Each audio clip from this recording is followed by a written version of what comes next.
Planning Commission meeting for February 8th, 2023. The time is 6:02. I would ask Commissioner Eaton if you would do our Pledge of Allegiance. I pledge allegiance to the flag of the United States of America and to the republic for which it stands, one nation, under God, indivisible, with liberty and justice for all. Thank you.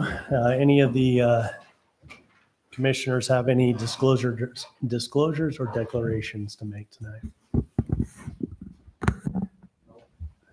Okay, I have a couple. One, in our discussion items, we have a agricultural change, and I own agricultural land, and I also own a nightly rental. So you mentioned that.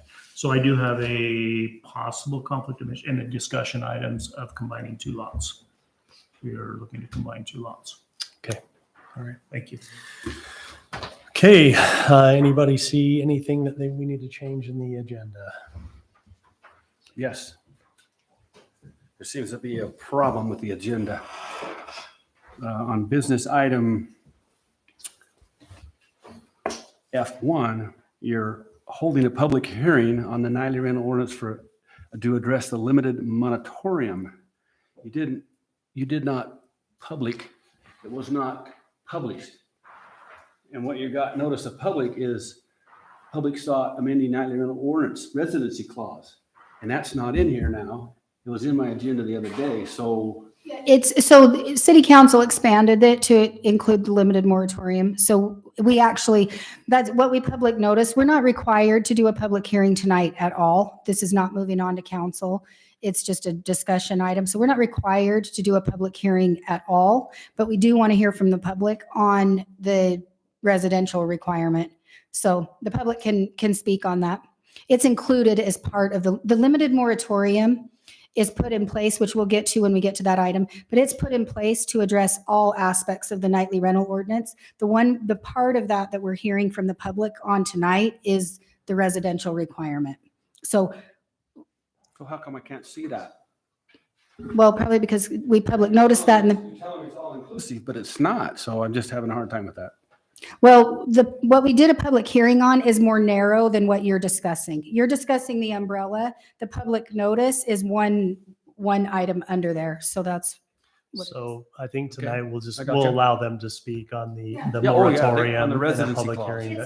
And the other thing about it too is we didn't really worry that much about it because it's not a requirement to meet. We're not trying to meet state code or anything like that. We just invited the public to come and speak. So, Perfect. So we yeah, don't- exactly. Yeah, so we didn't have to have a public hearing. No, we didn't. We didn't. We just wanted to hear from them. We just want input. Yep. Perfect. Thank you. Yep. That's all I have. Okay, so I will take a motion on approval of the agenda. I'll make a motion that we approve the agenda. I'll second that. Motion and second, take a vote. We'll start from the left. Aye. Aye. Aye. Aye. Okay. Review of the minutes. Did we all get a chance to look at the minutes? I wasn't here, so I can't. Oh, yeah, you don't. I can't vote. Yeah. I noticed I was mentioning there what I said, but that's what I said. I didn't know what I said. So. Yeah, they're think kind that was of, correct. they're kind of condensed, So- but it Yeah. generally says what it Generally, is to say. yeah. It looked good. Good Okay. enough for me. Take a motion. I'll make a motion. We approve the minutes. I'll second. Motion and second. Take a vote. Aye. Aye. Aye. Aye. And she wasn't here, I so wasn't here. that will work. Okay, we are now to the public forum. This is to allow the public to speak on anything that's not one of the business items tonight. And if you want to address the microphone, state your name, address, and keep it to 3 minutes. So I now open up the public forum.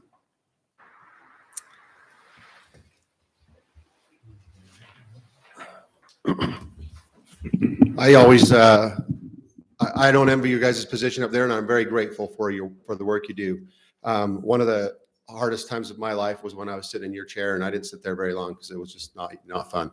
I'm Jake Peart. I have property 1661 South Chaparral Drive in Tokerville.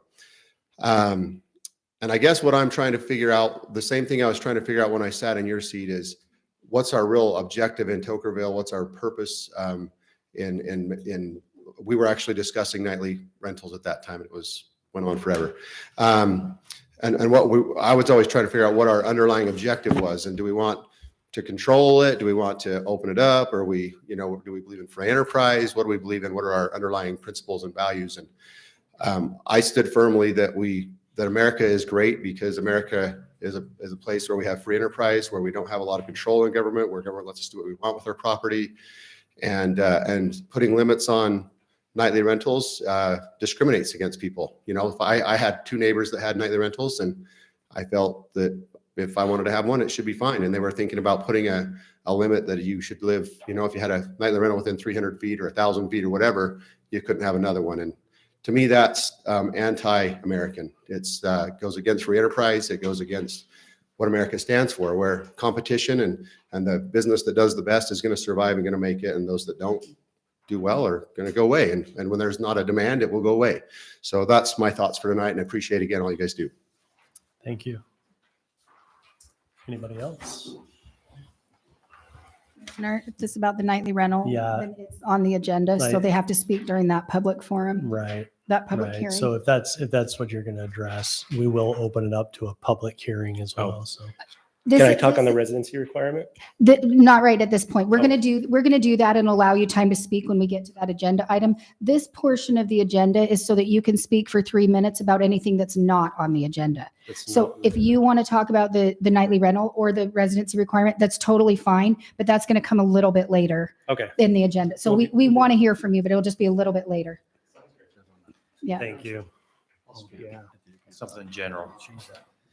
Name's Mark Stroman, newly to Tokerville, 160 West Pecan. I attended somewhat of the open house where they were trying to present the projected new master plan for Tokerville. And essentially it was more of a sales pitch is what I attended. And I just wanted to comment that I recognize that we're going to have development, we're going to have growth, that we take into density concerns with the multiple subdivisions. We're increasing density without increasing space. The bypass is obviously, I'm sure everybody's salivating for tax money at the bypass. I understand that. But what I'd ask is we take a step back, look at what the geography of Tokerville is, and put some restrictions on and how it's developed. Try to make it complementary to the landscape so it's aesthetically pleasing. A perfect example of that is where I came from in Ivans. Canyon Crossing is beautiful. It's a fully commercial developed plaza with a gas station and I don't know, retail shops. But it's beautiful. It's complementary. You really can't even tell that it's there. It complements the houses, the walls, the roofs, the land, the rocks. It looks like it belongs. So what I'm asking you folks is when you consider these things, because I know it's coming, you keep that in the back of your mind. And also when we have these constant barrage of subdivisions, think about the fact of what you're doing is you're essentially doubling the population on that same piece of land, or 3 times the population. You got infrastructure, you have water, you have utilities, you have public services, you have emergency services, you have road.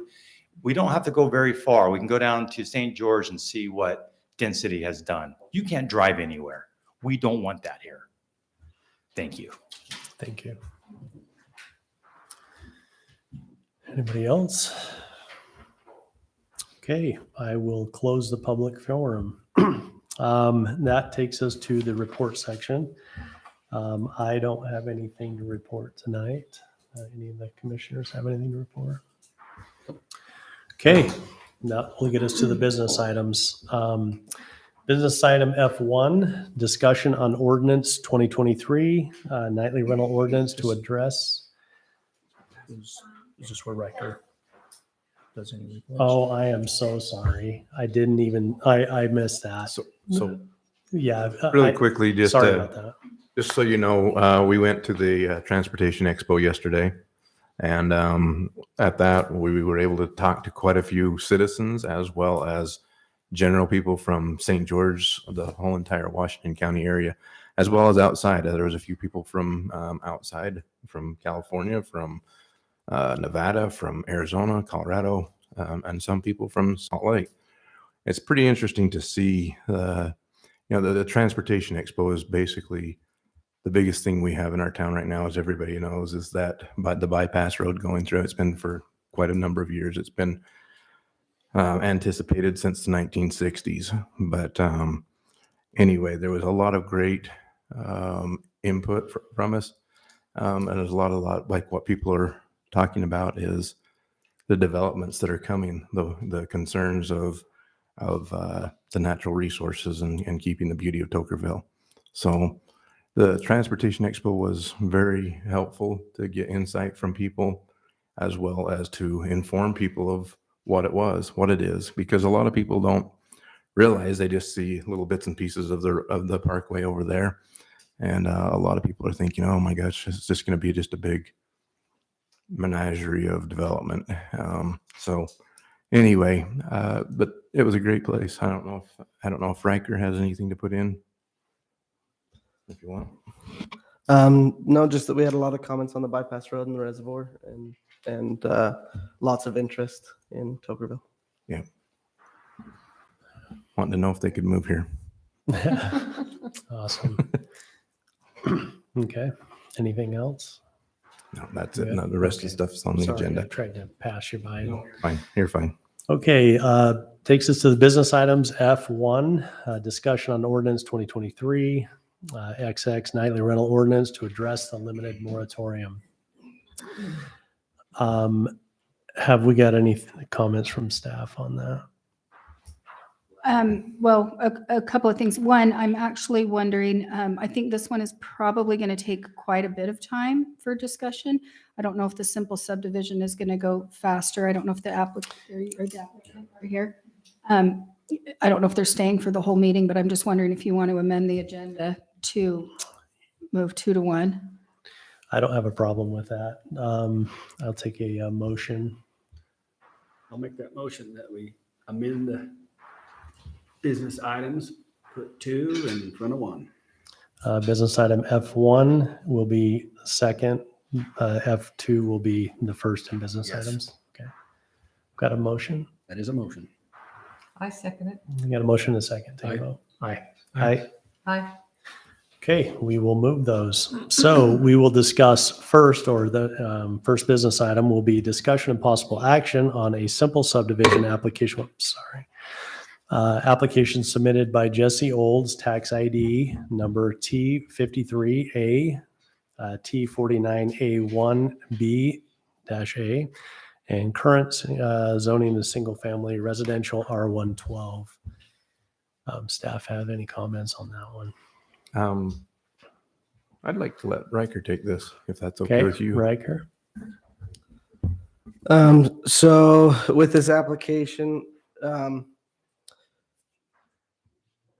here, it's currently complete according to our code right now, and the applicant's applying for a simple subdivision lot split.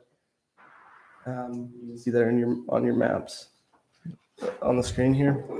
It meets the minimum size requirements for the zoning there, the new lot that's being created. And So it is as per your code. Essentially, they come in and we're talking about that simple subdivision. It should create no more than 2 lots, which it doesn't. It creates lot 1 and lot 2. And essentially there you see before you, they're going to have that. The construction drawings are into the staff already.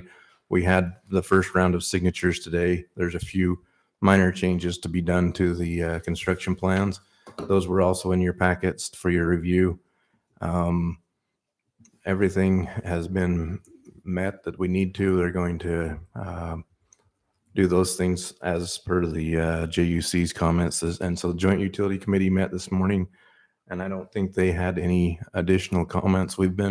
This has actually been 4 months in the making. With when Joey Campbell was the chairman, they started on this process. So we figured that this would possibly be the best way for them to go. And in the future, we possibly, depending on your guys' recommendations as well, we'd like to propose a lot split process that would make things even a little bit simpler. Because really all we've done here is just taken one parcel, split it into two, and it's not part of a subdivision. It's parcels of ground. So, but they do meet the 80-foot frontage in the zoning. The resulting lot is not smaller than 12,000 square foot lot per the zoning.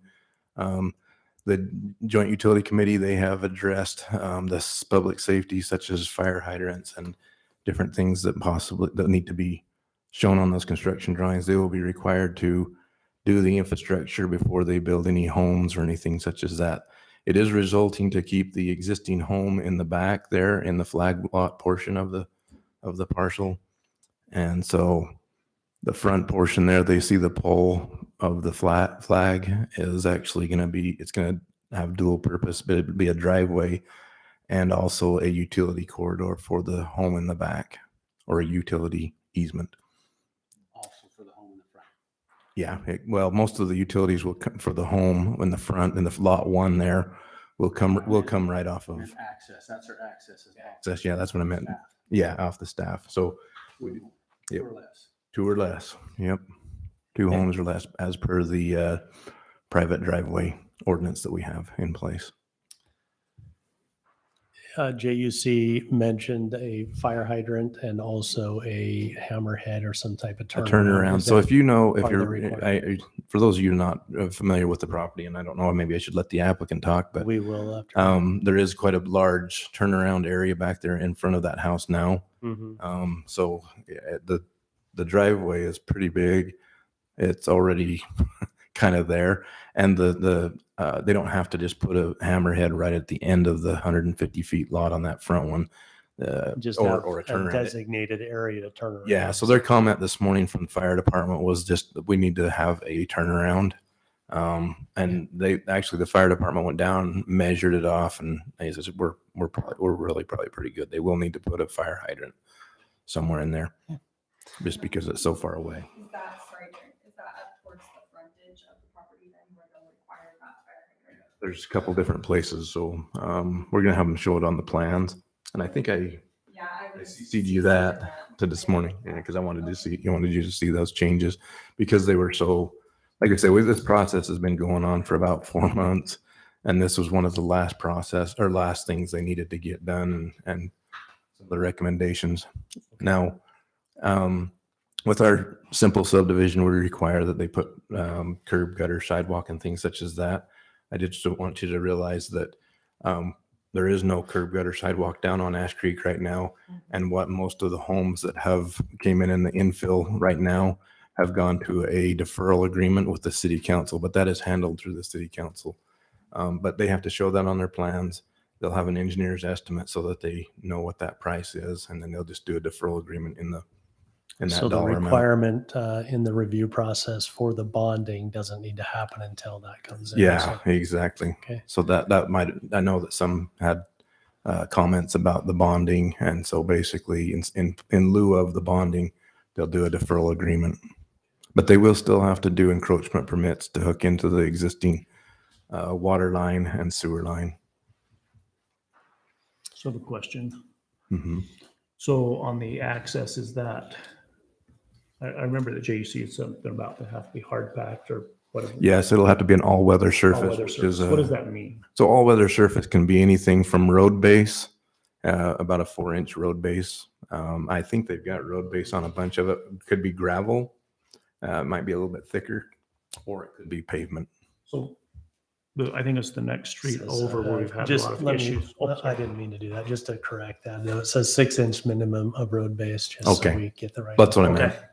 Yeah, that's exactly 6-inch minimum. So I think it's the next block over where it's dirt road, and one of the residents keep coming to the city to ask for Is have that- that paved. Oh, the Pecan Lane? Yeah, so that is So actually a How is road. this different from that? Because I just, So this is a private driveway. And the other one is it's a dedicated deeded road to the city of Tokerville. So it's kind of a whole different thing there, being between a deeded road and a private driveway. Okay. That will only serve a maximum of 2 residents. So, And the other one could, if it ever, which we doubt it ever will go off the hill, but it could handle maybe another resident. So you might have 6 to 7, and that's what they're asking for. And that's something that's more of a financial thing with the city council, whether or not they are going to improve that at this point. I don't know. But yes. Okay, Good thank you. question. Thank you. Is there any reason that you think you need a deferral for curb and gutter that's never going to go down that street? Well, the deferral agreement would just be it's almost just paperwork. There's no money that they have to put up. But it's just in case what if type of thing in the various scenario. We've got a couple of them already, from what I understand, on Ash Creek from when they built across the street on the east side of Ash Creek. There's some newer homes there that have signed deferral agreements, and that's basically, it's kind of the standard procedure is what.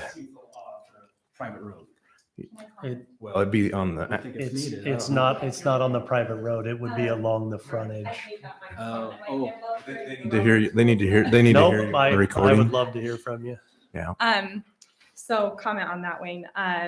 It's my understanding, Darren, that's a requirement because if the city decides to move forward with that in the future, it's an expense to us. Is that right? You are correct. Okay. Yes, So- and it would be an expense to everybody that's because That decides And to it's do so. only along Ash Creek, not down the private road. right. So Clint and I had discussed that we're fine moving forward with that as it's no expense to us at the time. So, There is no expense to you guys. and that's it. Have you got anything is- else you want to add about your Nope. application? I'm just enjoying the Roberts rules. It's been a minute since I've heard it. Yeah. But just so you know that's something they get to obtain from the city council.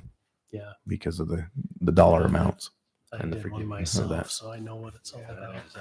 the waiving of that fee. Okay, we don't need a public hearing on this, is that correct? It's not in here, but Afton, have you got any? That was already done months ago. Yeah. Right? Okay. All right. So what we've got to look at is 1019E3, which is the standard simple subdivision review process. Did you put that on the screen so everybody can see that by chance?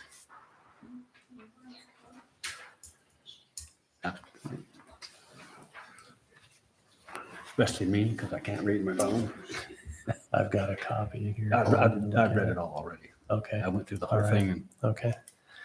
So I'll just say everything that I saw in here, the bond that's been taken care of, simple subdivision, we're taking 2 lots, making 1. The roadways are put in there. They're all drawn correct widths. correctly. Yeah. With the addition of JUC comments, fire hydrant and also turnaround space. I think that's kind of says that. The all-weather surface, I guess I could go through these and make it a little bit more sense. Improved, unimproved public streets. I got to have all the improvements completed. Okay, we don't need to do 3 on access road that are greater than 150 feet. That's a fire hydrant and 6-inch minimum all-weather surface.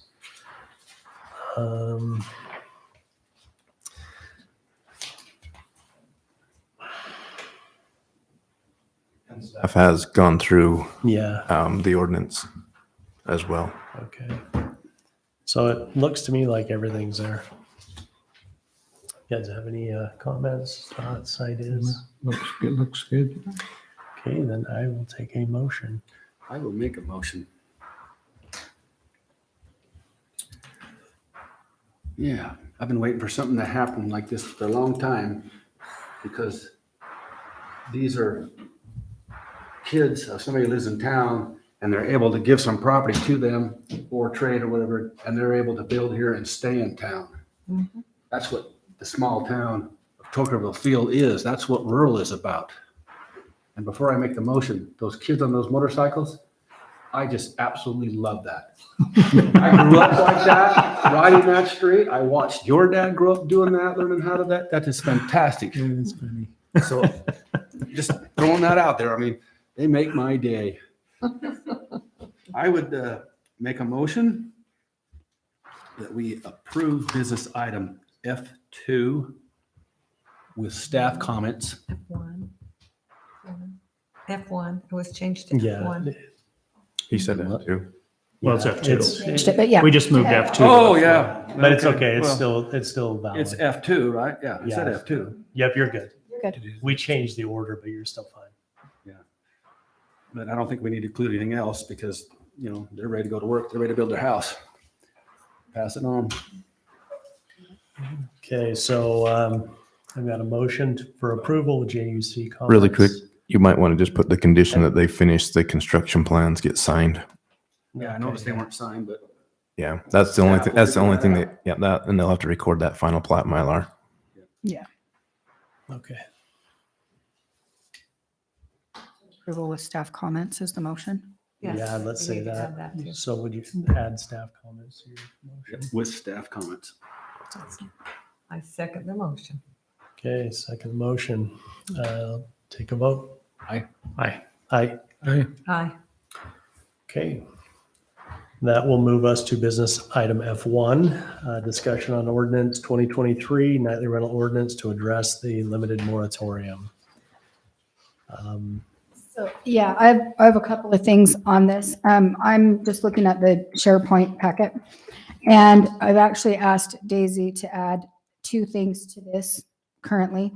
I did not realize that in your packet, you did not have a copy of the limited moratorium ordinance. It just barely went through council. And the reason you don't is because it technically has not been codified yet. It was passed at city council, but it hasn't been codified to be added to, which is where they add it to our actual code. It's in the process of that. So we typically don't put an ordinance in until it's been codified. And so so it's labeled draft. She just overlaid it and put it in your packet. So we approached city council and we worked with the mayor. Tokerville has seen a rise in nightly rental applications and several of them. And as you'll see in this, so what happened is when there is something that's going on in the city that's land use or even anything else that you see that could potentially cause an issue or that maybe isn't regulated like it should be, or maybe it is being regulated like it should be, but we just need to double check it. The city council can put a moratorium into place for lots of different things, but a moratorium is basically just a pause. And it can only last for 6 months. And during that time, what it is it's an acknowledgement that we are reworking something. So there are a couple of things with our nightly rental ordinance that need to be addressed, especially in residential requirements and things like that.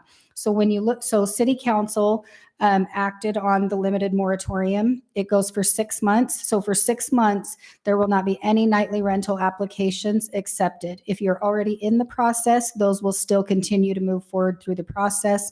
If the ordinance changes, they would be subject to those changes. But so simply put, nobody can apply for a nightly rental permit in Tokerville, whether it's commercial, whether it's residential, and that is for the next 6 months. If we get the ordinance done, get it before council, and they adopt something prior to that, they can lift the moratorium at any time. But it makes it so that Planning Commission has some time to actually look at the ordinance and not just push it through to council in a week or 2 weeks or whatever. So that's the purpose of the pause. We did this also with our floodplain ordinance. Recently, we had a floodplain ordinance that didn't match our hillside ordinance. It didn't match FEMA's regulations. It didn't match lots of things. And so we put a pause on building in the floodplain while we reworked the flood control ordinance and got that approved. So kind of the same type of thing. When you look through these whereases, it's now in your SharePoint if you do want to pull it up on your computer, or it's here. I had her add this. Some of the whereases in this actual ordinance, it has to be done by ordinance to put a pause, but it says, this is an ordinance establishing a limited moratorium prohibiting the receipt, processing, and approval of all new applications for nightly rental permits in Tokerville City. When you come down through the whereases, it talks about because we are Tokerville, then it says, whereas the city council may without prior consideration of or recommendation from the Planning Commission enact an ordinance establishing a temporary land use regulation for any part or all of the area within a municipality if the legislative body makes a finding of compelling countervailing public interest.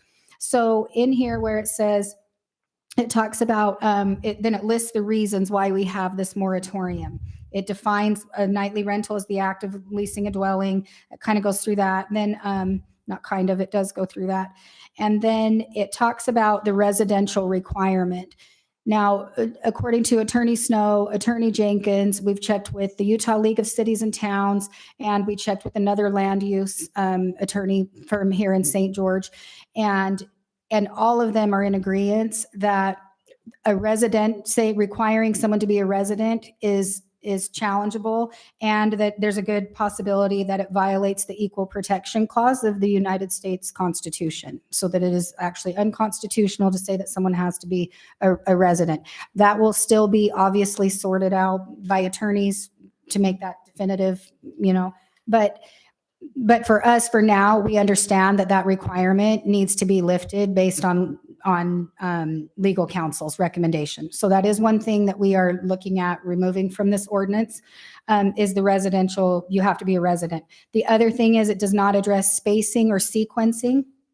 So that's one thing that council would like you to consider when you're discussing the nightly rental ordinance and residential requirements, the spacing and the sequencing, possibly putting a limit on it. It says, whereas presently the city statutory scheme of regulating nightly rentals does not limit the total number of nightly rental dwellings that can occur at a given time within the city as a whole or within segments of the city. So they would also like you to consider that, the number as a whole.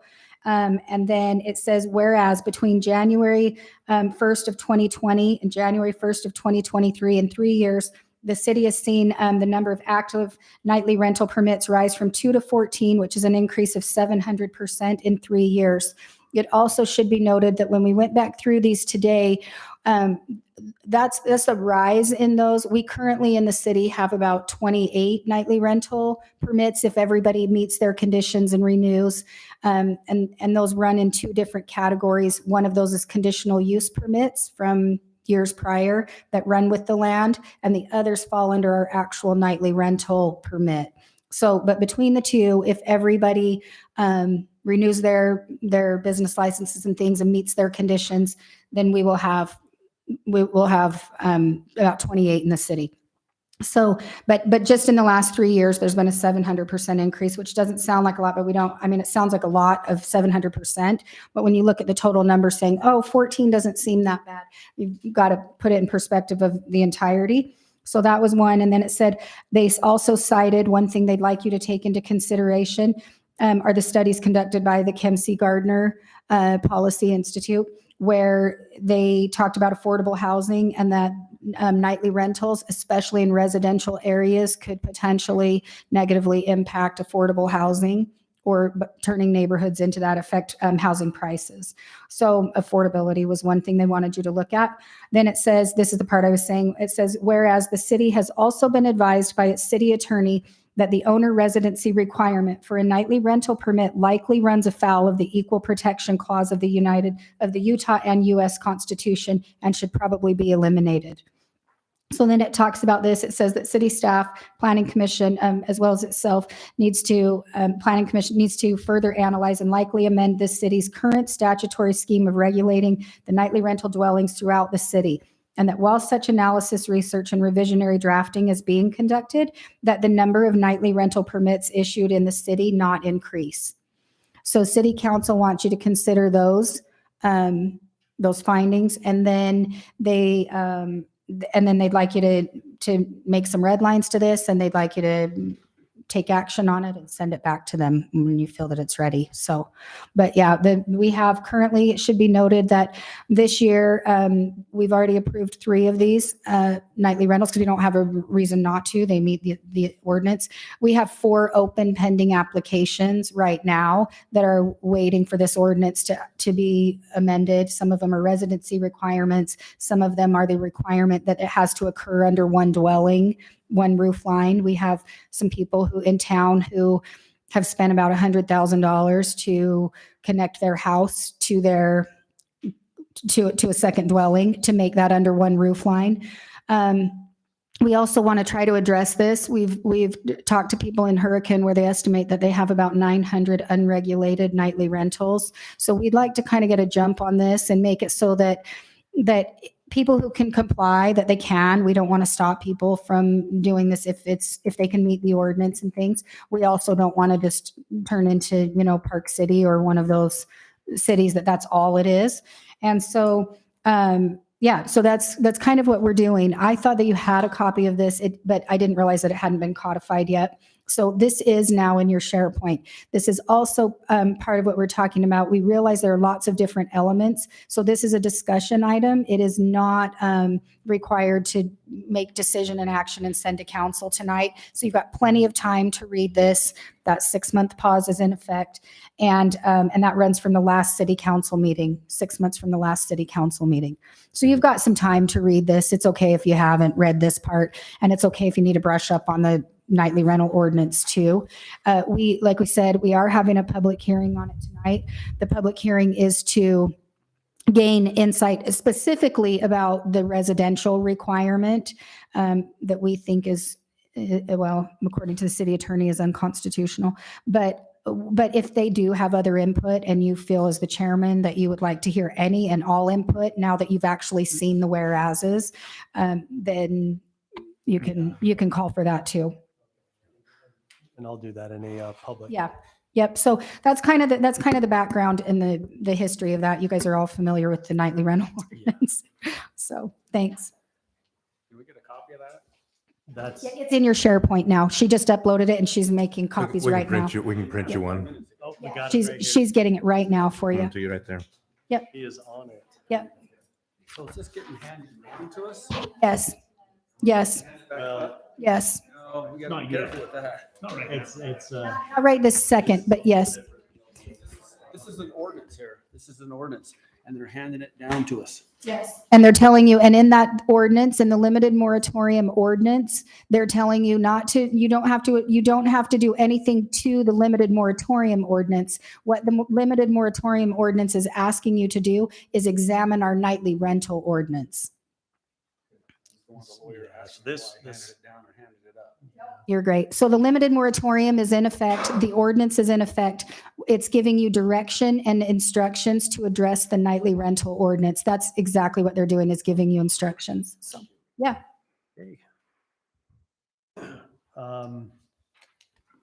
So I'll open this up for a public hearing then, unless staff has any more. I think you guys are good over there. Okay, so we'll open this up for public hearing. Public hearing will be to discuss the nightly rental ordinance and to address the limited moratorium. If we have anybody that want to stand up and speak to that, please state your name and 3 minutes and address. Hello, I'm McKelly Peart. I live right next door at 234 North Toker Boulevard. And so first of all, I think it's okay that we're having a limited moratorium for 6 months. I think it gives us time to hear the voices of many people in the community. I feel like we've heard quite a few voices so far that are, kind of opposed to any sort of nightly rentals or specifically personal property rights. I'm hoping that over the next 6 months, we can get a lot more voices in here, specifically on personal property rights. I hope that we can come out with a very simple, very unregulated nightly rental code. Like Wayne here, I grew up in a rural environment with very little regulation. I rode 3-wheelers and 4-wheelers up and down the road, my life, and that's what I enjoy. I don't like being, regulated, and I don't think that property owners or individuals that are trying to determine how to improve their homes or run a business enjoy regulations. I think that it makes bad decisions. I think that they're making decisions to accommodate a county commission or a planning and zoning meeting, planning and zoning board. And I think that the best way to make decisions is for individuals to do what is, in their best interest. And I think that ultimately, in the long run, that usually ends up benefiting the community the most. And I think that makes everybody happy. So I hope that at the end of the moratorium, we have a simple path to follow for anybody trying to open a nightly rental. I hope it makes it easy, and so that they can focus on running a good business that is enticing for people that come here to visit. And regarding the residency requirement, I'm very much in favor of personal property rights. I think that individuals shouldn't have to worry if they're home for 14 days out of 6 months or whatever the period is. I think that you should be able to travel freely. And, I am a fan of enforcement. I think that if you're away from your nightly rental and there's noise ordinances and people are partying and, ruining the community or causing mayhem, that should definitely be enforced. But I don't think that you should try to enforce that through heavy regulation. So that's my opinion. Thank you. Thank you. Anybody else? Do I need to do my name and Yes, address please. again? Okay, Yeah. Mark Stromo, 160 West Pecan. I think a moratorium is great, and I actually think an overall restriction on the number of nightly rentals is a good idea. But with the nightly rentals, there should be little to no government influence on how they do it. I mean, roof lines and I have a casita. I don't plan on doing that. It's going to be for my family, but if I had to put a roof line to match and to meet it, that's ridiculous. And I agree with the last speaker is that these are individual property rights. It's my property. I really should be able to do what I want with it as long as it's not impacting my neighbors. If it impacts them, they're going to come knock on my door and tell me. So, but all of us probably should support a limit because we don't want to be Hurricane. We don't want to be Palm Springs, where there's nobody living there except for rentals. So other than that, limited regulation, make it easy for the resident to be able to do it. Listen, cost of living has gone up. It's getting really challenging. I mean, hell, a dozen eggs cost what, $7 now? So maybe somebody needs to make a dwelling that they can rent out to actually make ends meet. Why should you folks or the council prevent them from doing that? Thanks. I appreciate what you're doing. Thank you. Thank you.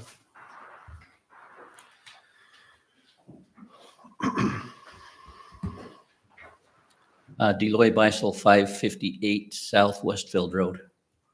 And I'm fairly new to the place and I've had that place for about a year now.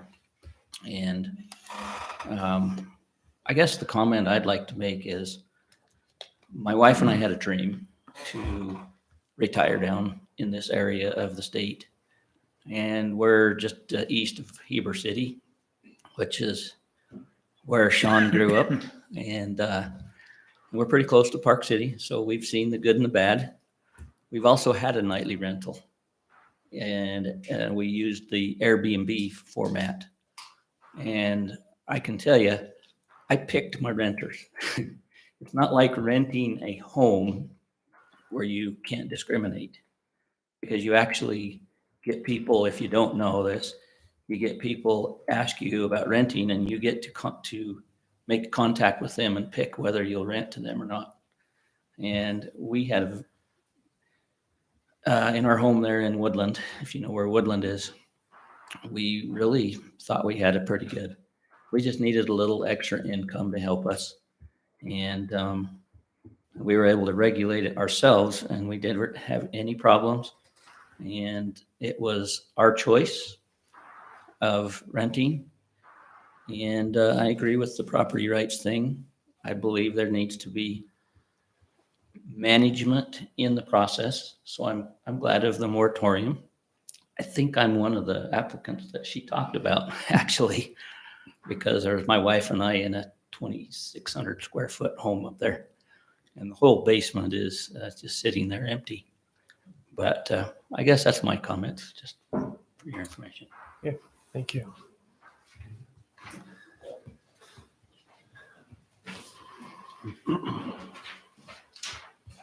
Jake Peart, 1661 South Chaparral.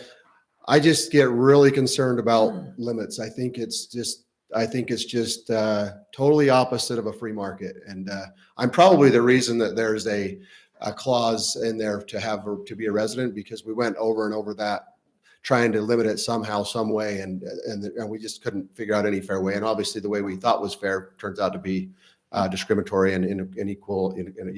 So, but limits, So I grew up I grew up in Preston, Idaho. It's farm country. I wonder what would have happened if they would have had limits against, oh, we already, everybody's coming up here and farming. Nobody can, we can only have 5 farms because there's going to be 100 pretty quick. What would we have done there? Not too far from, I also have family in Randolph. Not too far from there is Kemmer. It's a mining community. They have oil and gas and coal and stuff like that. And bars were very popular. I don't know that they limited bars. It doesn't seem like there were limits on bars. What if they would have? Like who would have decided which bar should go there and which bar shouldn't? Ogden's. I lived in Ogden for a little while, and there's restaurants all over. Right here, right now in Hurricane and Tokerville. Why would we put a limit on how many restaurants can be here?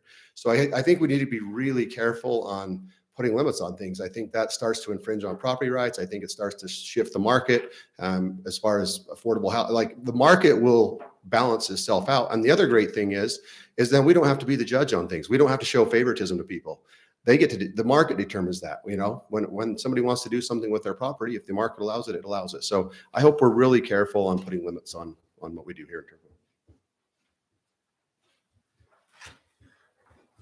Okay, thank you. Any other comments? Okay, I will take a motion, close the public hearing. Not in a public hearing. He's in the public hearing portion right now. Yeah, I never opened a public hearing. I did open a public hearing just for this, to discuss moratorium. I'll make a motion to close the public hearing. You got a motion? I second it. Motion and second. Take a vote. Aye. Aye. Aye. Aye. Okay. It looks like we got a lot of work to do to get it figured out and where we're going, right? That's right. Certainly can't, in my mind, make any action on that tonight. So, It's a good thing you have staff. yeah. Something Wayne pointed out a little bit ago to me was that, we have 6 months, but not really, because whatever we decide then has to be handed to Yeah. the city council, Mhm. and then They've got follow it. their process. Exactly. So really, it was 4 months maybe? Yeah. Or if you take 3 of it or Right. whatever. Yeah. Not that we have to take, but yeah, we certainly don't have 6 months to deal with. No. Yeah. The entire moratorium is 6 months, and it's 6 months from the last city council meeting. So. Mhm. Okay, so I think, I guess we would table this.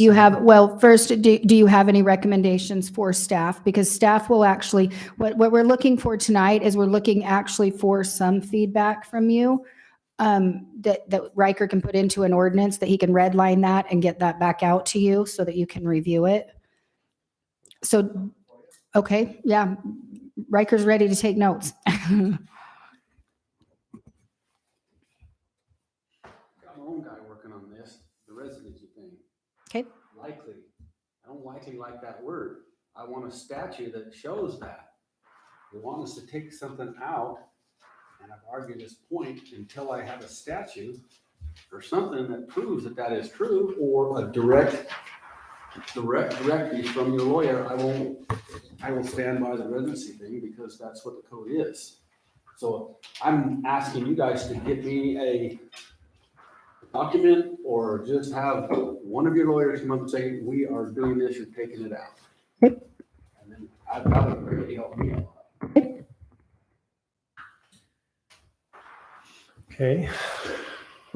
So you're asking about comments about that? We need actual feedback and comments. We need today to be just an actual discussion where you give us at least some feedback, some direction that Riker can move forward on. So, yeah. My feeling, and I do appreciate these guys that have spoken about property rights, because I am a firm believer in property rights, as long as they don't infringe on your neighbor. And I do believe nightly rentals can and have infringed upon their neighbors. I live in a neighborhood that has a nightly rental, and our neighbors are wonderful people, but it does create a lot more traffic going through. And if I wanted to live next to a hotel, I would have bought a house next to a hotel. And when an individual buys a home, they have a certain expectation that is going to be a residential neighborhood and not a hotel. So I'm strongly in favor of limiting nightly rentals. I don't know the right process, if it's a number, I don't know what that is, but I do think we need to limit nightly rentals. I don't know if it's a percentage of residents in the home rooftops. I don't know. I don't know how to do that, but I do think I strongly feel that we need to limit the number of nightly rentals. Okay, and so currently, just to kind of give some perspective or some context to people, we've got just under 2,000 residents. Obviously, a bunch of those are children, under that, and not everybody is a homeowner that or has the means to get a nightly rental. But as it reads currently, you have to be a resident and you can have 2. So even if we took out, I don't know how many children are in Tokerville, but even if we took those out, every resident, so it could be a husband could have 2 and a wife could have 2, or whatever. But even if you're not married, but I'm just saying a partner, something. Right. So every resident, it says that a resident can have 2. So I don't know if you're looking at limiting, I don't know if it's going off of, if you change maybe that resident requirement, if that is found, if one of the attorneys comes out and says you cannot, do this, that it needs to be lifted. But I don't know if it goes off of the fact that we have 721 utility connections. I don't know if it's a percentage of those. I don't know exactly how you would limit that either by percentage, but just to kind of give you some perspective, we probably have, I don't know how many children, but even if we said half of them were children, it's still 1,000 people that could go get 2. So we could have 2,000 nightly rentals. So if that was the number, I'm not saying it is, but that's one thing to consider. So I don't know if you want to do a percentage of that. I don't know if you want to do nothing. I don't know if you want to lift the limit of 2 and say, we don't care how many they have, they can have 10, or I don't know.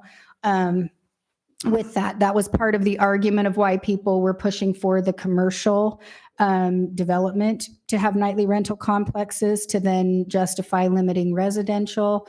The city council is obviously wanting to relook again at the commercial requirement to see if, now that we're addressing this, if that's going to change.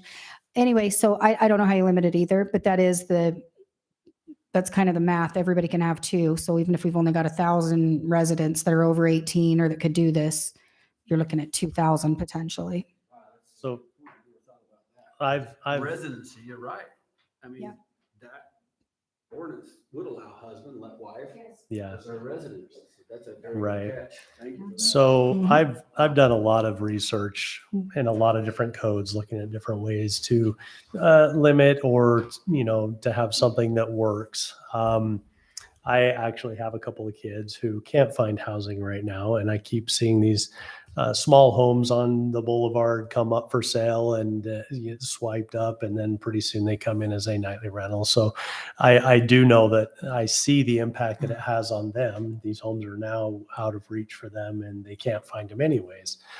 Some of them that we've seen come through here they're saying, hey, we own several of them in other areas, and we plan on doing it here as well. So I know that this is happening, and I know that the housing is not available for my kids. So I also looked at Park City. 41% of the homes in Park City are nightly rentals. The people that live in or work in Park City can no longer afford to live in Park City. And that's not just Park City. There are several.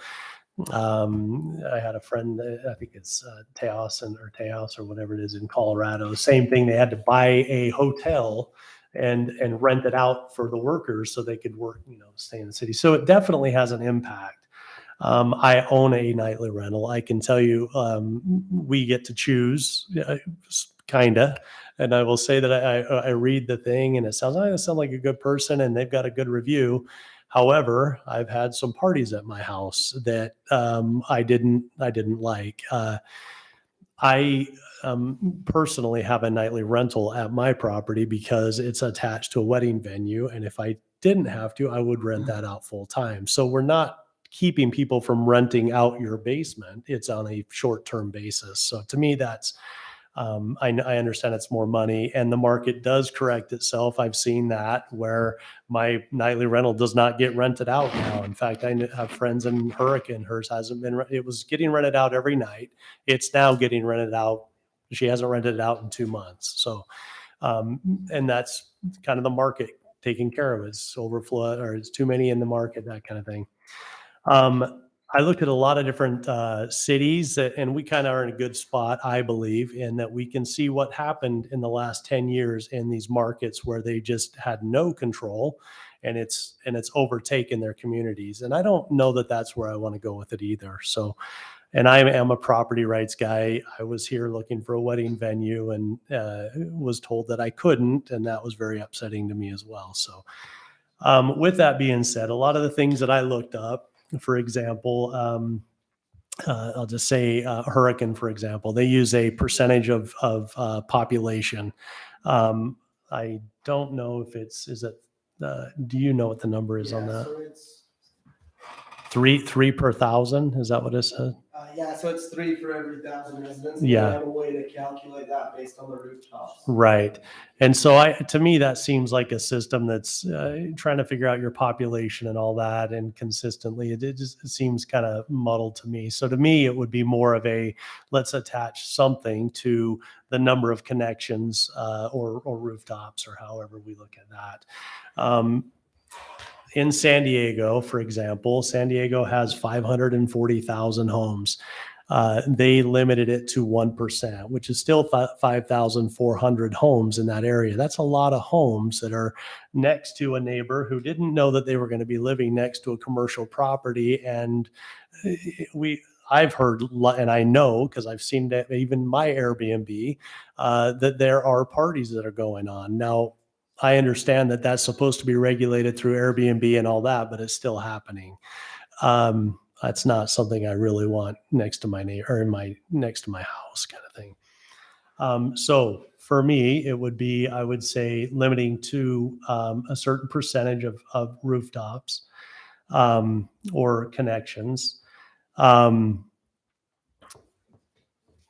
A lot of the municipalities regulate by only owning one, and that's not per house or per person kind of a thing. It's based on per entity or common interest kind of a thing. Then there was a lot of municipalities that used a distance. I saw them as restrictive as 300 feet. And I know that when I was coming for my conditional use back then, we were talking 1,000 feet. So I saw all that going through. I'm not sure why that went away, but that would be possibly another thing that we could look at, is a distance, 3, 5, whatever. Just as an example, for example, Firelight coming in, you're looking at 3,400 homes. If we said, hey, you can have 5%, I don't know what that number is. What is that? But that's a lot of homes. And so to have a secondary restriction of distance could help eliminate some of that going on as well. So, Well, and just to speak to that too, as far as even specifically with the Firelight development, right? With their bonus density, they could have up to 4,500 units, right? And a lot of that is a lot of their ERUs are going to be taken up by commercial or, things like that. One of the things that Firelight was asking was when we went through that commercial development, the nightly rental, where they wanted to put nightly rentals they wanted to put a nightly rental development in a commercial area for a commercial purpose in a commercial area. One of the things that they were talking about with that, because that was specific to the nightly rental requirement for MPDOs, they were actually giving up the right to have nightly rentals in residential areas. And so that would have that's one way that would have limited Firelight specifically. I mean, they don't want nightly rentals in their residential. It doesn't fit their model. It doesn't really do that. So they plan on, doing some other things there. But that was one that was one thing that council was considering when they were considering approving that and having it be a percentage, because it would take their night, it would consider Firelight or other MPDOs basically, if they wanted to go that way, but specifically Firelight with these 4,500 ERUs if they get their bonus density and all that. Anyway, that was a way of limiting the number of residential that Firelight could do, because at that point it was that if this commercial one went, they were going to do the commercial development there, and then it would limit the nightly rentals for the residential. So that would have kind of stopped it. The way it reads now, without that, every person that becomes a resident through Firelight could also get two. So So that's something to consider as you try to fix the issue of residential, is also to consider the commercial. But just a thought on what you just said. So that was going to be done through CCNRs. My understanding is CCNRs can be voted on and changed, right? So that wouldn't be necessarily a sound like, hey, this is going to be it forever. yeah, kind of thing. it wouldn't be, it's not going to be one of the It's the not, city by any right. means, but yeah, it would be difficult, I think, to change that requirement throughout. Right. Okay. One other thing that I saw, and it's not really, it wasn't specified in our nightly ordinance, rental ordinance, and that was a response time. And maybe I didn't see that. It could have been there, but I did see a lot of places had that you had to respond by phone within a certain amount of time. 30 minutes was kind of the general idea, and that you had to have somebody at the property within an hour. So to me, it seems like there might be something where we would want some accountability on that side. If it's not a resident who lives right there, then we would need to have management that would be available to take those phone calls. And I saw a lot of complaints talking about 30 minutes or 10 minutes or whatever. And hey, what if I'm in the shower and I can't get to the phone? That kind of stuff. So 30 minutes seems like a pretty decent amount of time to answer your phone for a complaint and then have somebody respond within an hour. So, And one of the other things that that Councilman Chaves brought up was he wanted to consider, he has a nightly rental here in town. He disclosed that. He's also got nightly rentals other places. He said for his one in Laverton, they require him to do a fire inspection. an annual And so, fire inspection. so that was one thing that he wanted to consider putting in there, whether you put it in there or council puts it in there, either way. But that was some direction from council to put in some sort of, I'm not an expert on fire, inspections and how Yeah, often they should be yeah. done, but He Yes. actually talked about that this morning in the joint utility meeting. So, What did they? What so did they basically, the fire department has made that some sort of a rule in the area that they cover, that they're gonna do that yearly. Yeah, and that would be checking smoke detectors and fire extinguishers Yeah, and maximum access occupancy, and making sure it's, signs and all that. yeah. Yeah. They charge $50, I think. I don't know what the cost is, but $50 in Laverton. I had that one, so.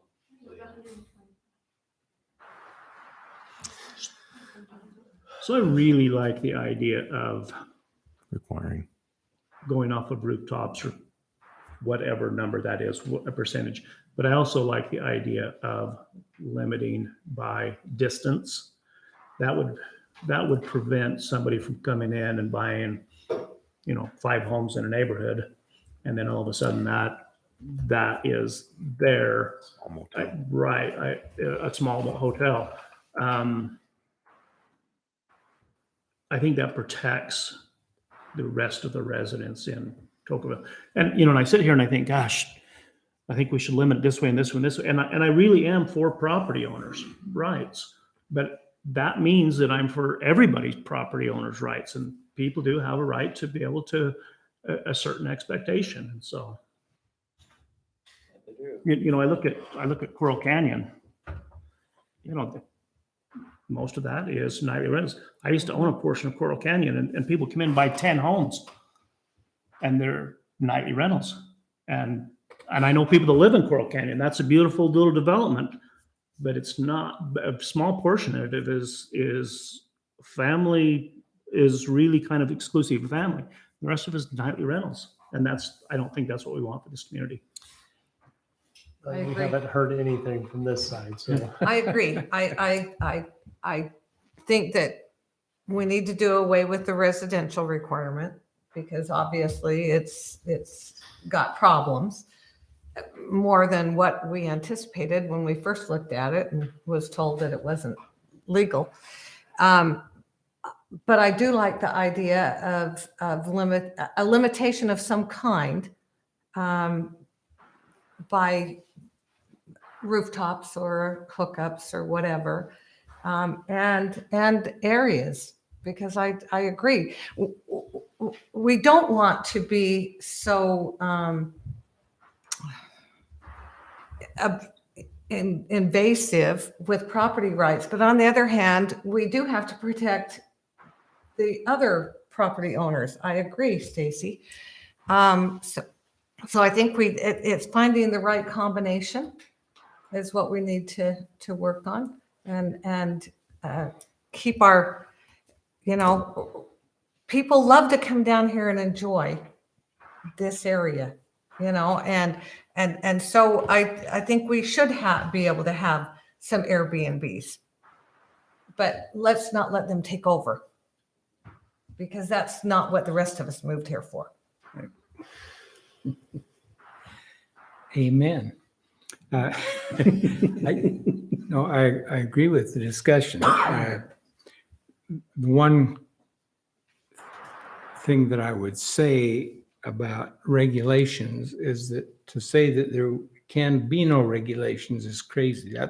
Let's eliminate the police department. There's got to be rules. There's got to be guidelines. We need to be careful how we implement them so we don't influence. But my rights end where yours begin. And we can't just open it up with no regulation. There's got to be some guidelines. Okay, so in the interest of giving Riker something to work on, percentage of house or connections or rooftops, distance. What about that distance, Sean? Yeah, go ahead. It was 1,000 feet. It was, yeah.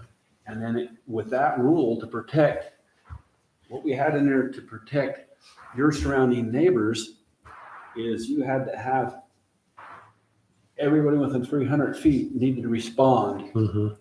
You had to have a letter from them. And when I did mine down there, I had one person that I thought was going to hate it that liked it, and the rest didn't like it. And the only reason I got it is because I own 5 lots right there. So the neighbors had a choice.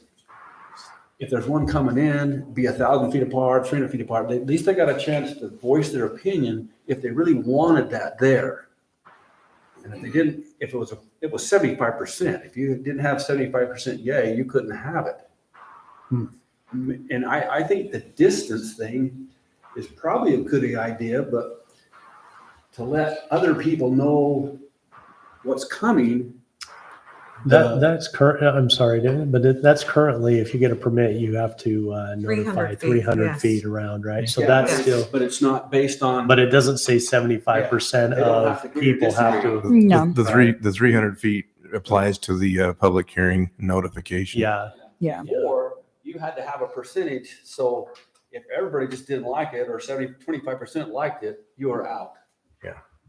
And the only reason that I got it is because I had the other lots, I would have been shot down. Mhm. But at least to give those neighbors around me, they didn't want it, I didn't want to give it to them. I ended up getting it, but I never used it. It kind of killed me. Now in Laverkin, I had one in Laverkin. Laverkin was anybody could have one just anywhere you wanted to. That has changed. But I had a really good neighbor there. And that neighbor hated me after I got that because they had parties I didn't know about. They had dogs, they had everything, they had traffic, and they made it miserable for that neighbor. Yeah. He didn't have a chance to, he was there before I opened the nightly rental. And so there is, you're exactly right. Your property ends where my property rights begin. Yeah. So it's a two-way street. I really like the distance somehow, like some kind of footage. and then a way of notifying, not just, they need to be known that there's gonna be something there next to them if that's what's gonna happen, and maybe have an opportunity to go back where we were, and if everybody don't like it, maybe they're just throwing it out there, maybe they're out, or maybe they're in. Well, and It's a fair way. sure, I think the issue would come in letting your neighbors kind of have that your neighbors are entitled to a say at a public hearing, but I don't know that they're entitled to a vote. So, well, And- that's what I'm saying, but the property, the affected property owners have the right to come and speak at a public hearing and do that, and then hopefully you guys take into account what they're saying and whether they do or they don't, or things like that. And so, I don't know, we'd have to check with legal to see if you can say, oh, 75% of your neighbors have to agree that you can have this. I think that would have to run through legal. You know, the one thing that was in the current code right now is violations and a penalty tied to those. And then on the fourth violation, the nightly rental permit is revoked. Original things that stayed in there. That's the only thing So that, you know, when you start hitting dogs and different things like that, but you do have to have your neighbors speak out, Yeah. because if they just sit there and take it, surprised how many neighbors like it. And are Yeah. willing to accept it. Yeah. So one thing about this process is that with the planning commission, with us, once it's an ordinance, we can't be swayed by public clamor. No. We go by the ordinance. So while we're writing the ordinance, this is when people really do need to speak up Yeah. and come to the meetings, and regardless of whichever way you feel about it. I mean, I think we're pretty clear of how we feel about, but come and give us your opinions, because right now is when it counts. and there's definitely the proper place. It's those public forums for people to come and talk Yeah. to you guys Right. and give you input. If you went by a percentage of rooftops, Tocqueville's just about maxed out because 750 homes would allow 37 nightly rentals at 5%. At 5. Yeah. So you're just about there. Well, that's why I was saying you'd have to identify, like Bruce Jenkins says, you'd have to identify what the word rooftops mean. Right. That's why I would say, I mean, a casita has a rooftop. well, connections, connections or, Water connections. Yeah, that's why I said utility connections. We have 721. That's a number that you can, as far as the casitas know. thing and all that, to me, I don't see an issue to have somebody put a breezeway in or that kind of thing to tie that in. There are some restrictions that say you can only have a nightly rental in your home, not a separate residence. So there's some of that kind of stuff. I think even with that though, the one applicant it's important to know, Daisy, if you scroll down just onto section 2 right here, I do want you to see that on this, it says 2 right here, it says there's a moratorium, but item A, which you'll read, 2A does say that, that it temporarily, amended and suspended to prohibit the receipt and all that. But then it says on item B, the limited moratorium does not apply to the applications that are already set forward where a complete application, has been received, basically. So it is important to note that you have 4 applications for nightly rentals that will be in front of you at the next council. And so you will still see 4, even though it is a moratorium, because they already had applications in. And so we are going to be talking about that. One of those applicants is the one I was talking about that has, spent $100,000 in a year and a half trying to comply with our ordinance to make it under one roof, connecting from her house across her driveway to her structure to make it comply. And I think that's where we've got to ask ourselves, like, what are we trying to accomplish with the ordinance? I don't think the ordinance is, because then we've got people who are just doing it illegally, that we run over there and say, hey, stop doing that. So I think that we need to make sure too that we're not, that we're taking into account the people that are trying to comply with the ordinance, and make sure that we're not making it so difficult that these people just start ignoring the city and make us chase them down. That's kind of where Hurricane admits that, that theirs got out of hand and they've ended up with an estimate of about 900 illegal nightly rentals. So, I mean, I'm not saying that people can just go out and do one illegally, but what I'm saying is, it might be 6 to 8 months before we realize that they have one or something like that. I think that an expense of $100,000 is a little excessive to try to get a nightly rental. I mean, she'll never recoup that money, and I mean, it's going to take her an eternity. So we've also got to make sure that we are not being so overly restrictive that people just don't do it. That they just don't do the application. We don't receive the application fee. We don't receive the business license renewal. We don't receive transient room tax. There are lots of things where I think it would be naive to say that good people probably will go around the process if it's going to cost $100,000, especially in this economy, and they need a little bit of extra cash. So I think we've got to take into account too the casita thing. You can't have a casita, you can't have a nightly rental in a casita. Like, we need to kind of take into account some of those things too, of like, what's the intent? If you can have two of them, the How other did that ones. even come about? Because that Right. really doesn't make a lot of sense. to me. Well, and that's what I'm saying. So I think we need to really look at the ordinance and really ask ourselves, like, what are we trying to accomplish with Yeah. this? There's some really restrictive stuff in there. I agree, you can't just have no restrictions, you know what I mean? But we really need to make sure, as you look at numbers or things, to limit them. Also look at the types of structures and dwellings and really just kind of ask that question of like, what are we trying to accomplish? I don't think we're trying to stop a family from just having a rental that's a casita where they could have another one somewhere else in the city that's not hooked to their house. I mean, that price tag, she missed the whole last season, and she was looking at missing this season if she just didn't go forward. She was thinking that we might be amending the ordinance, but she did the construction anyway to comply with the current ordinance. And so, I mean, that's a lot for a young family to connect a casita to their house permanently. So those are some things to take into account. Yep, So if we change that now, what is that going to do to her? I nothing. think she already complied with the old ordinance. I know. What's it going to do to her? Make her really sad that she spent $100,000? Please. I mean, really, it's not Well, and it's not real really great. no different than some that we've already approved where they had a casitas that had a roof attached that didn't, it's the same thing. And right? especially because if that was on a lot next door to her property, she would have been fine. Yeah. So- So, and I don't have a problem with that. I do think that, to say you have, you can own one or two or something like that, I think is a good idea. So, I think the casita came from, so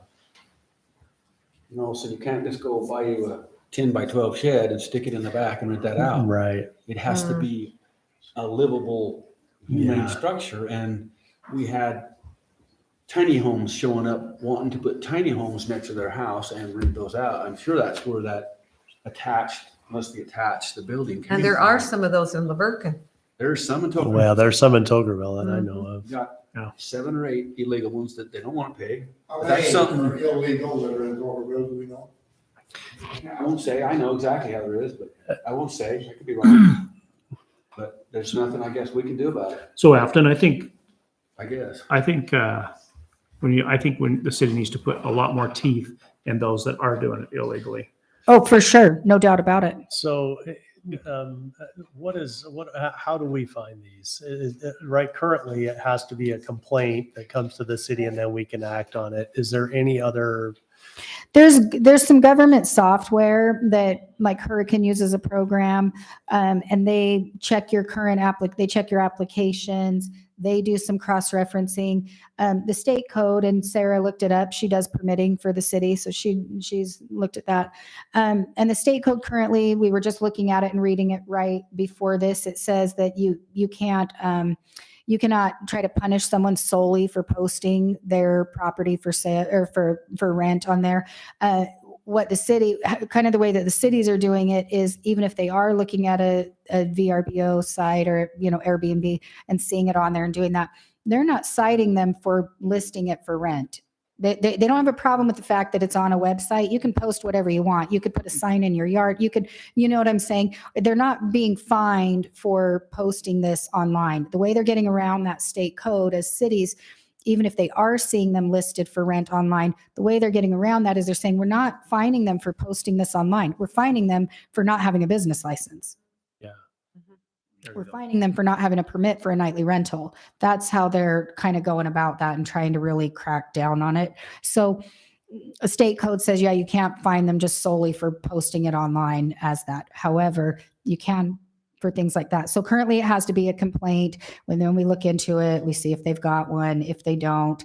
And we're looking at criminalizing our code because currently it's not, but it is, it can fall under a land use violation. There's fines for it, but it's really difficult to enforce. That's why I'm saying if we can find something that works where we can do that, it's much, much more difficult to try to chase these guys down. And then you go over there, but there's a car in the driveway, and then you try to enforce it, but you find out it's their family staying there.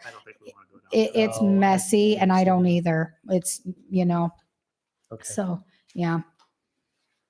Did we give you anything to work on? Yeah, I think I've got quite a bit. Okay, so anybody else have anything to add? Do you have a question? I have a question. Go ahead. I wish that we could have this discussion throughout this whole thing. Thank you. My question is, so Stacy said that it's an infringement upon the neighbor's property rights if there's a nightly rental next to him. So if that's the case, how do you allow any nightly rentals in any single family? Because if you're infringing on one person's right, then it's not right. So I don't quite get this. This is what I don't get. This is why I had such an issue with this last time, is because first of all, how do you decide who gets one and who doesn't? It's not fair. It's not an equal system. And then if it's an infringement on somebody's rights, then you're infringing on a person's rights. And how do you allow that? Okay. Great question. That is a very good question. Yeah. If I could add another thought, I'm trying to say, and this is just looking at your discussion there, you're trying to say that you want the right to manage your own property, but yet you want to restrict. So that's really complicated. And if we make an ordinance out of it, whatever restriction we put in there, the ordinance then has an umbrella effect, and it causes quite a bit of trouble in interpretation, the ability to interpret it. I've always wondered why a casino could not be a nightly rental. I've always wondered that, and I know of a couple of them in Toberville that are nightly rental, but that's fine. But we said it couldn't be. You had to put an attached breezeway to your house, Well, the breezeway doesn't really attach the casinos to the house. It just puts some structure in there so you don't get wet in the rain. The issue is, do you really want to make an ordinance, or do you want to make all of the things pass by exception or by some kind of a committee or something like that, as opposed to an ordinance? The ordinance really binds you down. The ordinance makes the work of the planning commission almost impossible, because you've got to follow the ordinance. And I understand. So the general public has said they want to limit nightly rentals. They didn't say that they don't want any. They said they want to limit it. So unfortunately for you, Jake, to answer your question,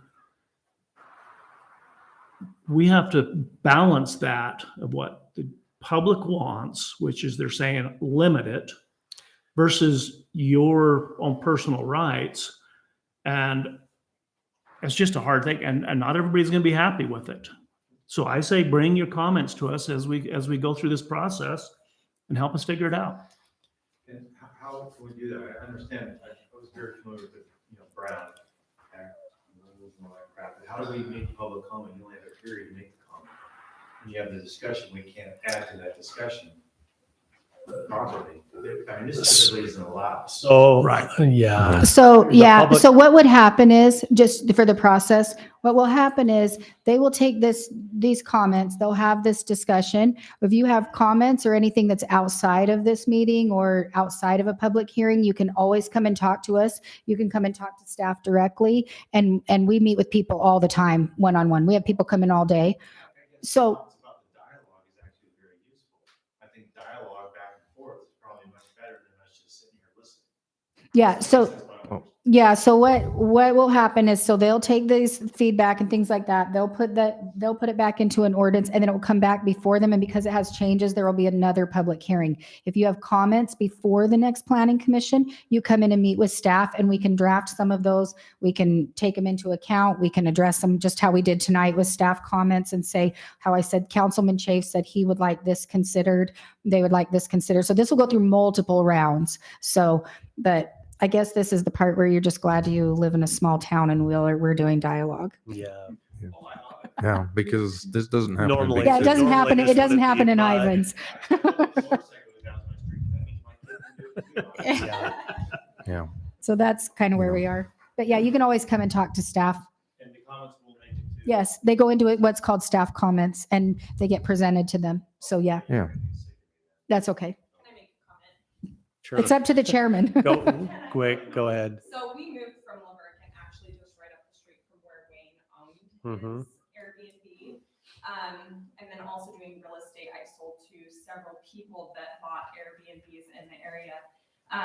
Being a resident there, it can be hard, especially when you have a young family and your kids are playing, and then you have them exposed to people who may be partying, or they're driving really fast up and down the street. They're just they're not neighborly, some of them. And so I feel like that's kind of hard. I agree with regulations because I feel like that's going to appease to both parties.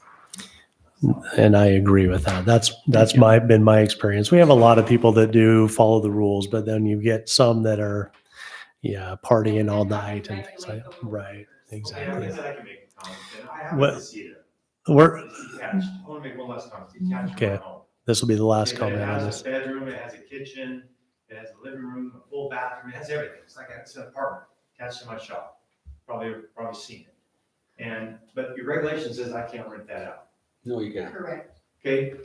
And we can't help you, with that because it's the ordinance, the current ordinance right now. Right. That's why we're working on it. Right, thank you. 'Cause it's. But that has But been those, commented. we've heard that tonight. Those are some of the things we've already talked about. Hey, do we need a roof over a breezeway, that kind of thing?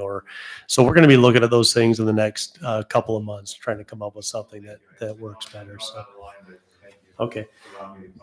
No, we're good. So, For the record, I don't have any more Airbnbs. yeah, I honestly, if I could get somebody to move in that wouldn't mind weddings every day. Right.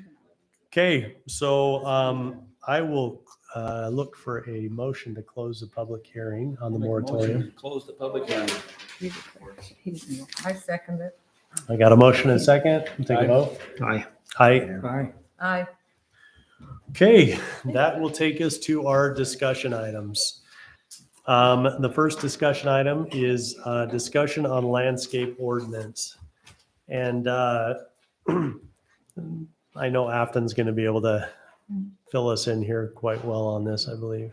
So the landscape ordinance that we're looking at, this ordinance came before city council. It came through it probably a year ago or so, or it was in 2021. So it originated from at the request of the water district. They are on a huge mission to conserve water. We're part of the regional water supply agreement. And so as one of the member cities, Tokerville is one of the only cities that has not adopted a landscape ordinance. Out of all of those cities, it involves like Ivans, Santa Clara, St. George, Washington, Hurricane, Laverkin, through the valley, us. And so as part of that, they put this ordinance out. They were under a ton of pressure to conserve water. Obviously, water is a huge issue in Utah. So what they proposed was changing the current ordinance to, or putting an ordinance in effect where the current water usage on average has a 0.89 standard is what they call it. It's acre feet per year.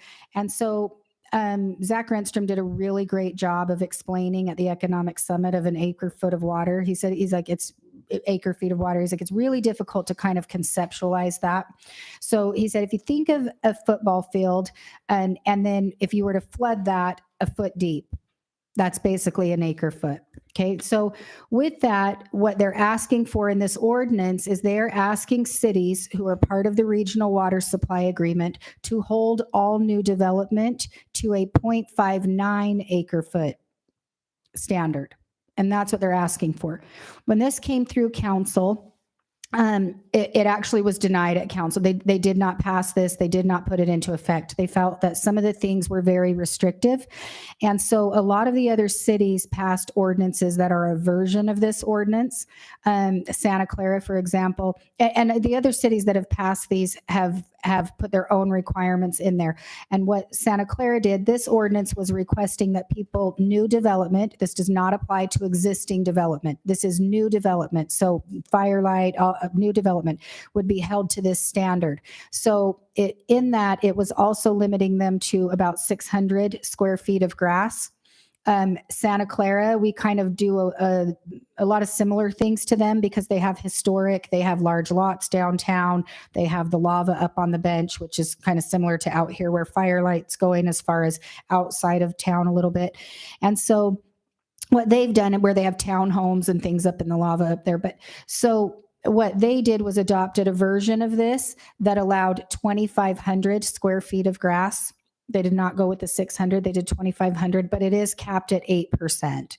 So it is of your lot size. So that's what they did. Washington did the same thing. Ivans has adopted a version of it. So Hurricane has also adopted a version. Pretty much everybody's going with, it's different. In Washington City, it's 1,500 square feet of grass. But what they're finding is that even on some of these big 1 acre parcels, that those people are actually coming in and putting in less grass already because they're putting in swimming pools, pool houses, big accessory, shops for their motor homes and things like that. And so they're actually finding that those large lots are using a lot less water than they thought. One of the things that the district is doing is considering putting a surcharge. They've put a drought contingency plan in place for Washington County. And in there, they're saying that it addresses all different things. It's still in the draft stage. The meeting I went to, we had it the other day. They're saying that they estimate that we're in about stage 1, which is where we really need to conserve. Like we really need to watch our outside watering things. How we do with secondary even during there. But what they're asking is that we would limit the amount to this 0.5 acres or 0.59. And after that, there will be a major surcharge charged to users who violate this standard after if they violate that standard during these peak months, they will be charged heavily to encourage them to do that. This applies, like I said, to new development. It does not apply to existing homes or users. We did not pass this ordinance because at the time that we did it, we were very concerned about what we consider, right, historic or old town Tokerville, kind of what you think of when you think of Tokerville. You think of our green lawns. I mean, you do. You think of trees. You think of, we like our flowers. We like that. We want to be water conscious. We want to conserve. But with that, so what we talked about with, and why you're seeing this today is we are anticipating passing some sort of version of water conservation, and especially for new development. And so, but we also want to maintain what we have for current residents. So what we talked about, we're going to do the same thing that Santa Clara is going to do, because when you think of Santa Clara, you think of their valley, and their historic district is very green, very lush. It's orchards, it's gardens, it's same thing that we've got here. And so they passed a version of the landscape ordinance, which I got a copy of, and we'll put it in your packet so that you can see this. This is not going through to council, but in that, they still allow, like I said, the gardens, they still allow the orchards. The other thing that they did that we're going to do, that we came out of this meeting at the district this week, is they have requested that Tokerville and Santa Clara, those were the two that were mainly interested in this, is that we are going to put up a map of the city. We're going to kind of try to draw a boundary around it, because this ordinance would apply to all new building, right? We have some large lots in downtown Tokerville that are not built. And so what we're kind of looking at tonight is is pulling this up and trying to, what we're actually trying to do, Santa Clara wasn't quite sure how many. They thought maybe they had 50 of these real large lots, downtown that need to be developed. What we're trying to do is, as we try to craft some sort of version of this ordinance, we are going to upload Santa Clara's to your packet so that you could look through that and see if you like their ideas. But what we're really trying to do tonight is kind of draw around a boundary of where we feel like, the new building lots, how far do we think this should go? Obviously, Firelight is considered new development. That's not part of the historic or old town. That is just straight up new development. But let's say you have a lot downtown. Should you be exempt from that 0.59 standard? Or should you be forced into having desert landscape? Right? If we do that, we have a lot of undeveloped land in Tokerville, platted lots. So we're trying to get some feedback about, what do you think? I mean, Santa Clara's like, we think we have probably 50 lots that we need exempted from this new 0.59 standard.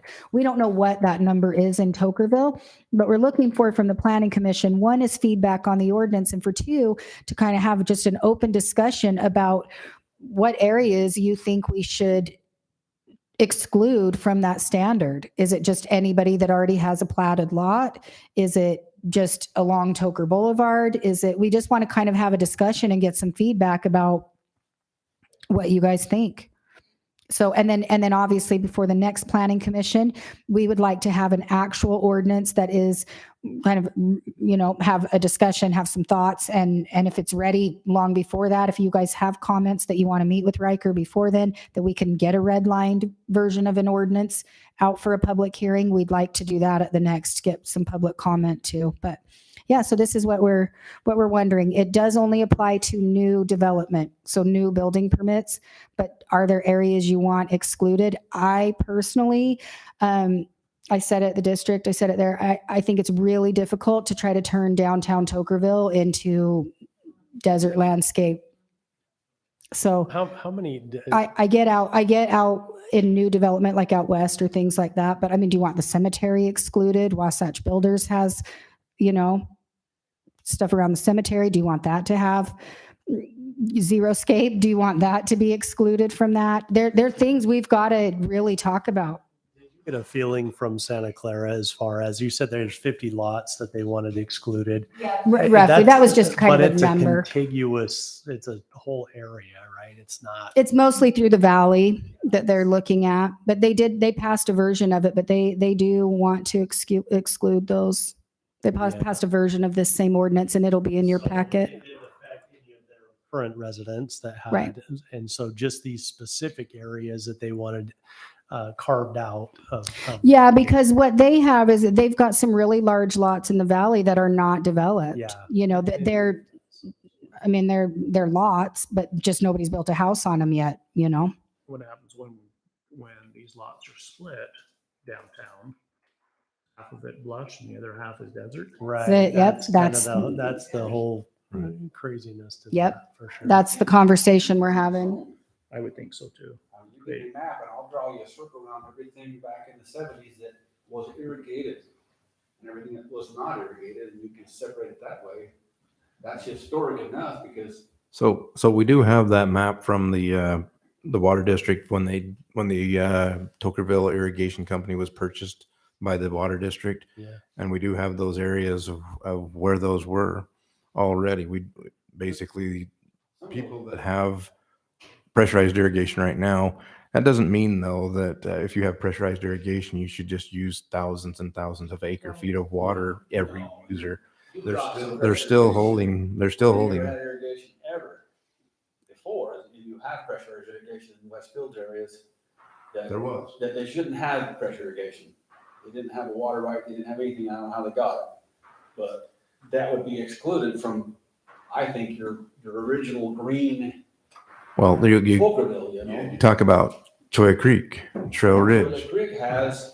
Back in the 70s and 80s, though, they didn't have water. Trail Ridge, no. No. You have that little valley, that little green valley in Cholla Creek, and you had But a it didn't- cemetery, which was always green with the Megleys, nothing past that, nothing on the hill, nothing on the Westfields, nothing on the extended Westfields, Almond Heights. Well, Well, I could see Westfield being Westfield's, including that, but Westfield's then you one- get DC's neighborhood, that most of that is desert landscape. And so if you try to push a lush green, it's just not gonna fit.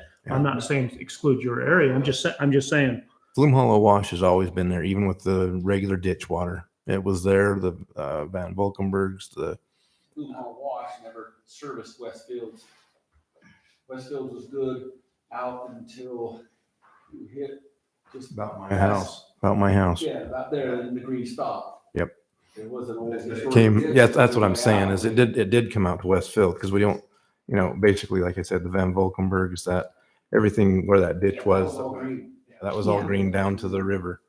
And I think, and I think that the point of this ordinance too is just to try, is literally to try to get all new development to be held to the 0.59 standard, which some of them with Firelight, with their density, they're going to be at like 0.3. I mean, they're going to have small lots that it's not going to be an issue for a lot of those. But we do want to recognize that in Tokerville as it exists, we're pretty green. So in We want to Tokerville- conserve, but we're pretty green. So we need from the planning commission, obviously, like I said, review, you can look at that Santa Clara ordinance and see if there's anything there that you want to insert or something of this that you want to take out or that. I think the new development, I think it makes a lot of sense to hold new development to that standard and allow them to get a surcharge if that. What I don't want to see is, that we just end up using so much water and have so much building and things that, that we're buying water from the district and doing things like this.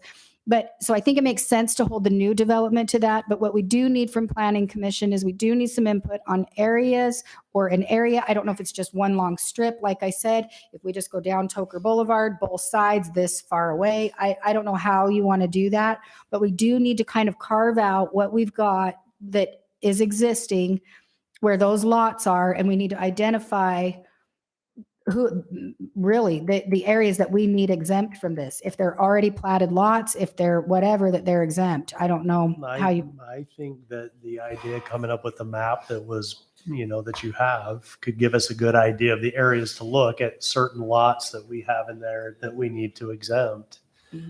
So So would you guys okay if we got together, staff got together, and we got together with Wayne and a few people to? absolutely. I think that's a create great that idea. map? Yeah, I To do did. that? Because they definitely have the history behind Right. it. And Why don't you include a few citizens that are not on the planning commission in there? We will eventually, definitely, but we got to come up with something first. yeah. We got to draft something, start somewhere, and then we can.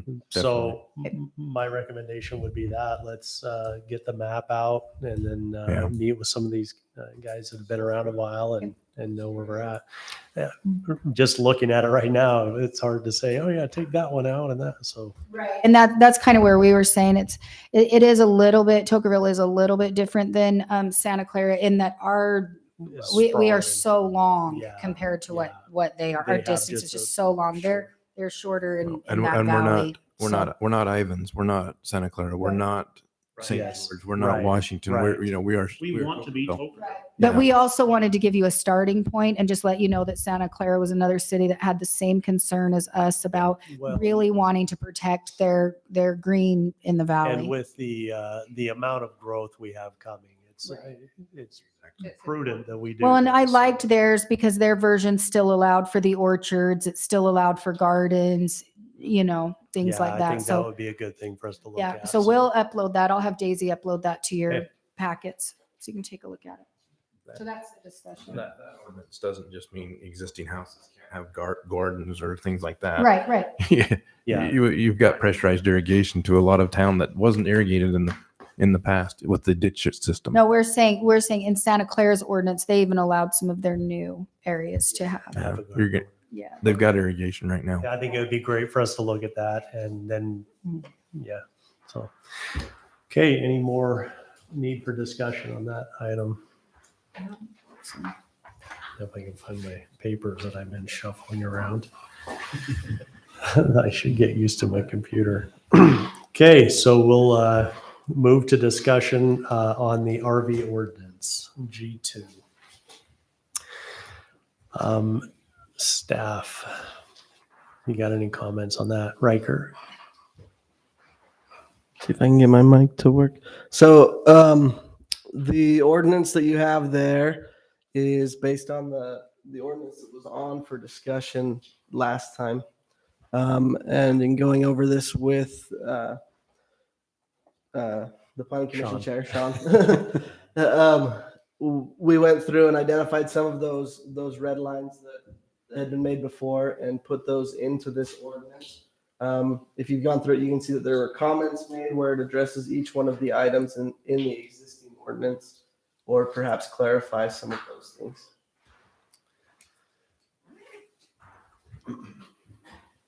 Do you have a copy of that, Wayne? No, but I'm gonna come in here tomorrow and we get copies of all these things. Yeah. So I can, for me. We need to get computer, paper phone, copies. I like the hard copy. I mean, I can just, Put it over there so you can see it. Yeah. it's really hard for me to read on that. I've got a hard copy Yeah. of the RV thing that. What are we specifically looking for that's different? Are we So, going to- so just so you know a little bit of the history, that was when we came through and we looked at this. This is a lot like the Ivans RV ordinance that we kind of said, hey, we realize we're in the middle of going kind of a different direction when Joey was the chairman. And so essentially we looked at this and we thought, oh my gosh, we didn't even think to put definitions in. We didn't think to put a wall that kind of keeps this away, and some, trees every, so many feet, this type of thing to protect the views. And then also the shed. We did, our existing ordinance had a lot of that stuff, but this was just so much more comprehensive. And our other one was super limited within just a couple of pages. And it was mostly to try to accommodate what was already had the application in front of us before. So we, that's basically it. So in essence, Wayne, it's the same one we had that was Ivan's, and you said, hey, we ought to just adopt this one instead. But yeah, so what we did is we went back and we grabbed all of that code and we made sure that the important factors and the important points that we have for that were in our existing ordinance, we've carried those over into this the Ivans code. And so but yeah, it's all there. It's been in your packets to be able to review and give Riker any comments as well. So there you go. Yeah, you guys did a good job on it, by the way. Thank you. Yeah, it's nice to have it. So there are a few things in here that our current code says one number. Ivans has some other different numbers that we kind of need to look at, maybe looking at changing those things. I believe that our current ordinance says 10%, the one that we just did. If you look at the Ivans ordinance, I drew up a map or a plot on my drafting program that kind of I laid out lots. The Ivans ordinance calls for a 40 by 80 foot parking area, which seems pretty big to me, but they're coming under the idea of this is an RV resort, not an RV park. But depending on what we decide as far as widths and those kind of things. So with the 10, I did two drawings. I did one at 40 feet wide by 80 feet long, and then I did one at 30 feet wide by 80. And with the 30 foot wide, the maximum I could put on there was, let me see, 1, 2, 3, 4, 5. It would be 6. If we take a 26 foot wide right of way around or 13 feet on either side of a 1 acre lot, I could put 12 on there. But that's at 30 feet. They're at 40. So we kind of got to decide what we want as far as a width. I kind of like the more open, wider space if we're looking for the resort feel versus the RV park. Right? Something else that they have in there that I think, it changes the way our open space is calculated. In our ordinance, it talks, and Riker, can you help me out with this right here? What did our ordinance say on about 100 feet for every 1/10, or I can't remember what it was. Pull it up here.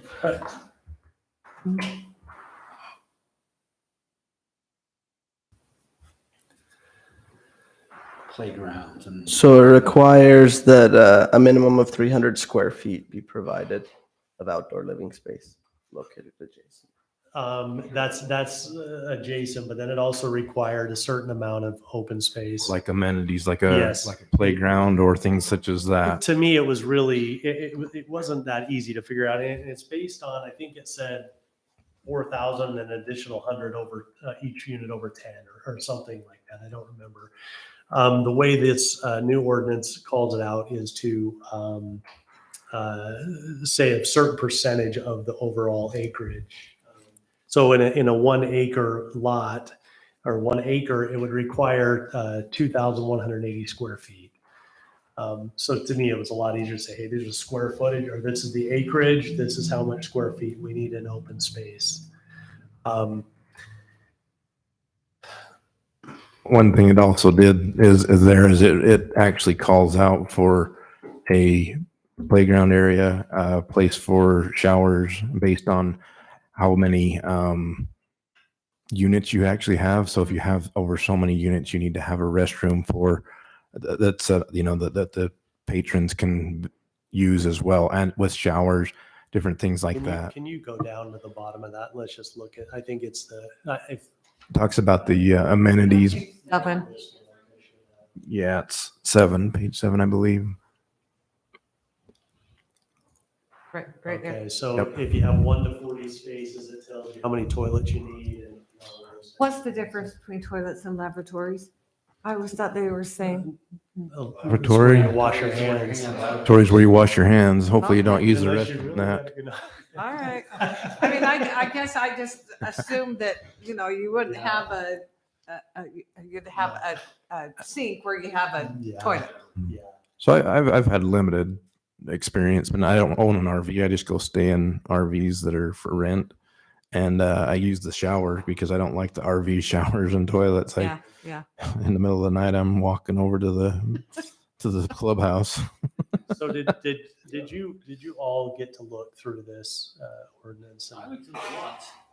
Okay, so But I haven't looked, this red line I haven't. Yeah. So a lot of this is the same. it It is really almost He the same. just put it in a different format from what we had before.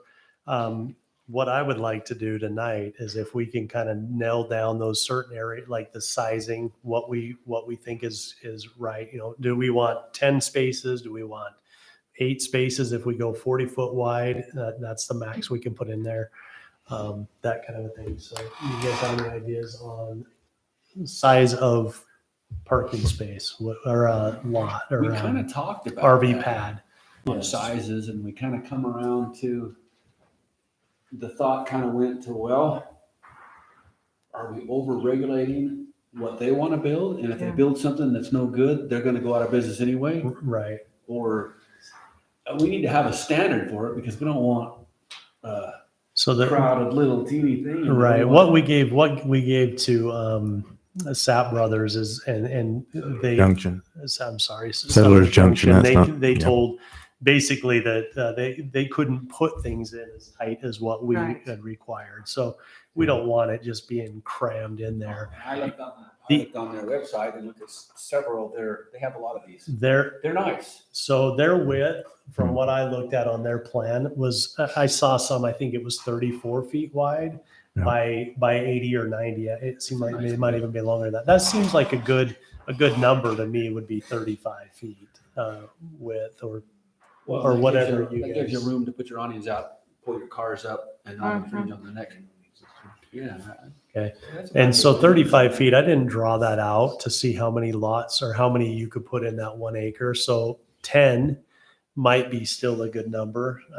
40 feet wide, you could have 8. And at 35 feet wide, you would what? That would gain, how much would you gain? 1, 2, 3, 4, 20 plus 8. Yeah. So you could put 10 at 35. See, and I guess and I like the what's the name of the RV park there? Junction. Settlers Camp. They realized ours was too restrictive, and so they went wider. It was too open, more not restrictive. It was the other side. It was the other side. Yeah. Yeah. They realized that they could not physically get as much as we would allow them to. And they've already had experience of building these. They do some nice RV parks. So, they realized in the beginning that they needed to be bigger. Their clientele is, and their mission is more that upper end type of RV park or RV coach resort. It's not really. So Didn't we have a width restriction with them? we do. It's in the existing. Right. It's So I guess that's what I'm saying is what we said they needed to have the minimum, they went bigger Yes. because they needed more room. And so I don't know that, I guess I do struggle a little bit with, I guess if somebody really wants to put a 25-foot in there, the market is going to decide, if people aren't going to stay there. So I don't know that we need to be designing their RV park. Yeah. So- Because if they do build something too tight and it's just they get Yelp or whatever Google reviews, Right. it hurts them. It hurts them, and they realize that But then it also hurts our city too, because because you'll have a parking lot. we have an empty business here that has gone out of business, and we just got this big ugly RV park so. Well, then you'll get your monthly people by 6-month people. Yeah. We have something to protect that, don't we? So we can't have. We do have something to protect. Yes. yeah, so you Turn into can't have Gateway that. did years ago. I mean, a nice Right. little spot, and it's Yes. turned into the worst thing in the world. Right. And I think that's why we're looking at making this more of the RV resort versus RV parks, where it can just kind of, turn that way. And that's what Ivans did with this, is it's more of an RV We're on the resort. right track. How many, well, I was going to ask you how long that would be if you got 10 of them, but you got a road through the middle. I have a To- road through to the get- middle, yes. And so the other thing that we had on ours, which you brought up a while ago when you went and talked to somebody about the widths. I think ours was a one-way street was, I don't remember, 10 feet or something like that. And it went up to 25, I believe, but theirs is all 26 one way or both ways. And that makes a lot of sense, especially if you're pulling in a 40-foot. For them to make a pull out on Yeah. a small road, you're in trouble. No, you can't, you're going to be smacking somebody's car parked there or whatever. Right. it is. So Maybe they got an idea if they're, how wide are they out there? 40 by 80s? the Settlers? Settlers is what I saw on their map. It looked like it was 34 was the narrowest that I saw.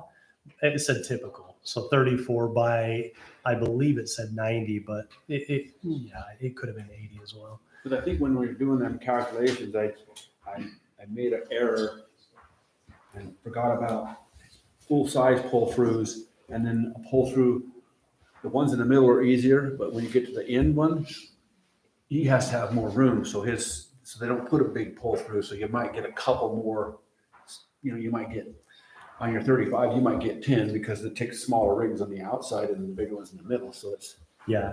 if they've made their choice and they knew what they got to build to make it nice, maybe we should mimic something like that closely. That's kind of the way I thought about it. Is I felt like instead of creating something that isn't functional because it's too tight, like what our ordinance currently said or was, to just say, hey, this is what we want, and it stays nice and it brings in the right type of business for Tokerville and not somebody who's in there for 6 months or a year and that kind of thing. I agree.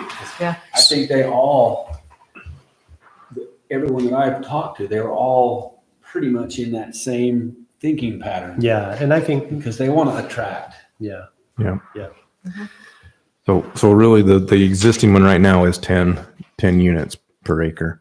That's where you're sitting right now. That's what you did last time. Might we did this. only get 8, depends on how they design their. Yes, exactly. Exactly. Right.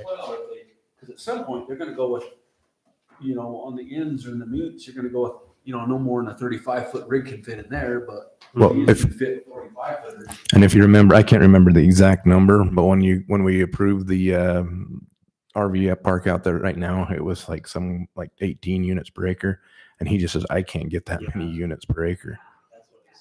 So, but the 10 really kind of came in And that's where we changed it to last time. Right. It kind of came into that general fill, gives them the freedom to design a little tighter if they could, or they want something Yeah. smaller, but yet they can go, and they can always go bigger than that. They Right. 5 units per But acre if they wanted. I actually think that's a good number because it is right in that, it's in that nice area. size. When you calculate out the area needed, it's in a good size. We did go with road widths too, some recommendations. So the Ivans ordinance says 26 feet. And Yeah. For two-way. And it's right there. for single.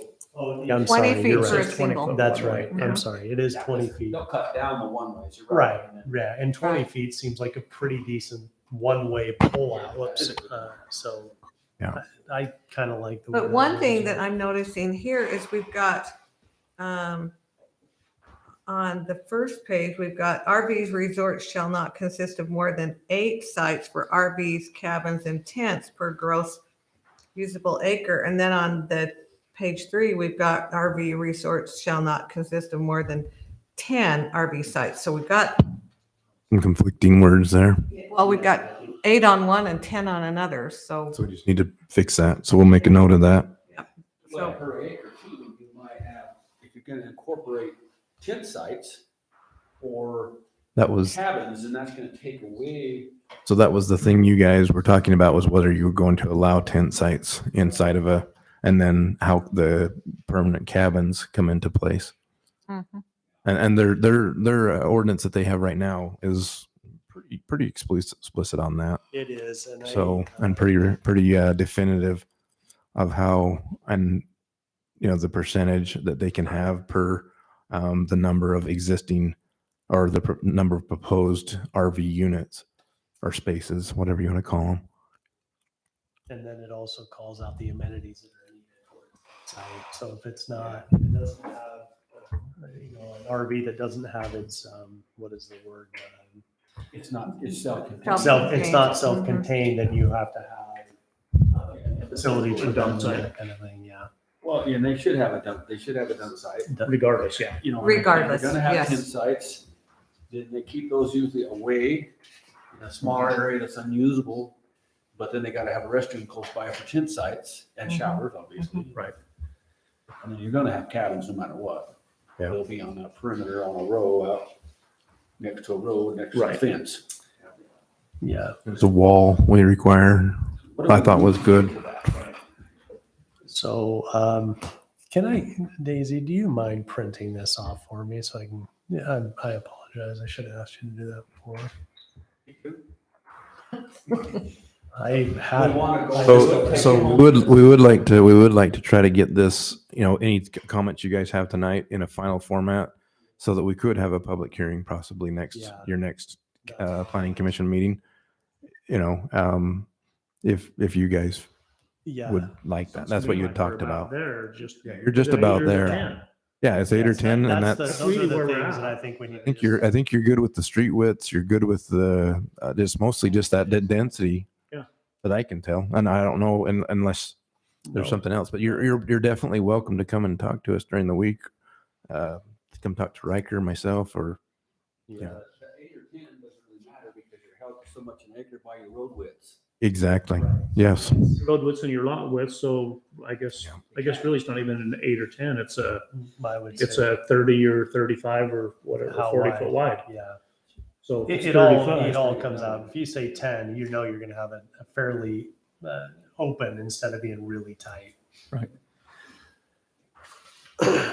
Um, So if you want, you could just go through really quickly each paragraph, and if there is no comment, just to make sure you're covering it all and everybody has that. So once you get you those copies, you can look them. Yep. Yes, Yep. yes. It has all that Yeah. in there. That's, And we're gonna, we were not going with gravel anywhere, we're going with all parking stalls Yeah. and hardscape. asphalt, so we don't have the. Right. The No gravels. gravels. On RVs. Thank you so much. Appreciate it. Just quick. So what Riker did with this is he kind of went through, I'd given him Get your glasses. I'd given him kind of my rough draft of Want to use what, this? I can make this bigger. We should get kind of breeze through this then, make sure we haven't missed something. I'm good. I'm okay. okay, so Riker went through the one that we had talked about before, the Ivans deal. I had kind of gone through there and looked at how it applied to our current ordinance and which specific areas in the Ivans addressed our current ordinance, right? And so some of those areas are the ones that we're going to see where we're going to want to make a decision on, do we want to go bigger or smaller, or that kind of a thing. There are also some things about like equestrian sites. Is that right? Mhm. Yeah. Do we want to allow those or not? If it's up against BLM, a certain percentage can be equestrian, that kind of thing. That's all in this ordinance. If you see anything that you don't like in there, we can take it out. But that's kind of where this all came I from. don't So, like equestrians in my RV park, so I've been that route. yeah. Because when you get close to them, if you're the last one there, you're camping next door. Yeah. Yeah. And that's one of those things where, you know, if the owner wants to Yeah. do that, you give them an option to have equestrian sites or whatever. Okay, so the first part of it is talking about definitions. We didn't have any definitions, cabin sites. It tells you all of those kind of things, what they are. Right. The tent sites, do we want to allow for tent sites a portable shelter for one or more individuals consisting of synthetic fabrics or natural skins? I think so. Tent sites, now the way they call it out is there's a specific They allow so many. standard for having tent sites and what it requires to have and those type, and also open space and all of that for the tent sites. Do you remember the square footage that it said? Just so it should be a minimum of 10%. 1,000. That's what I was thinking, it was 1,000 square 1,000, feet. yep. So each tent site has to be at least 1,000 feet. That gives you the open space around your tent. What might be much? That's not each tent. That's designated for the tent area. Right, 10% of the total sites. in the Yeah, RV. that's It's not, you're not going to have 1,000 feet. No, for- that is a big area when I think about it. So. Exactly. Right. You're right. That's the designated area where you would allow for tents to be. Yeah. You could have, I don't know, 20 or 40 or 50 in a tent, in that Many can tent fit site. 1,000 square feet. Yeah, exactly. So.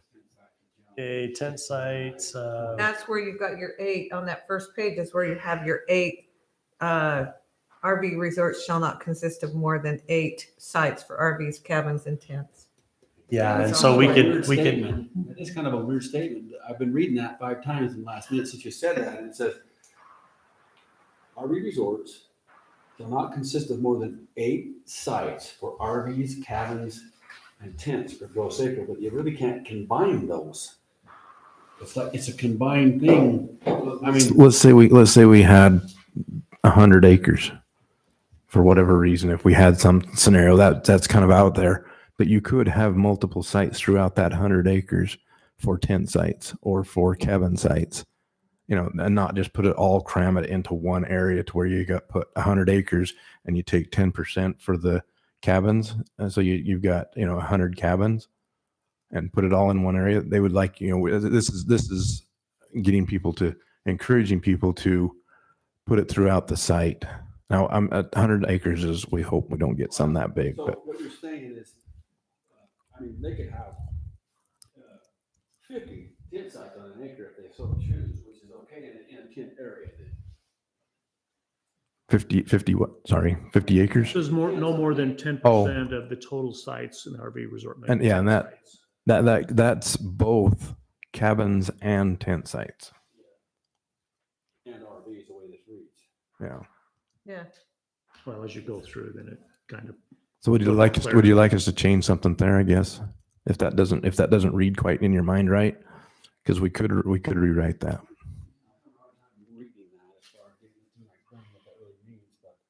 But then a gross usable acre. Right. Because we do talk about density of the 10 per acre. Density on the tents and density on the cabins. It does. It does. It does. It does.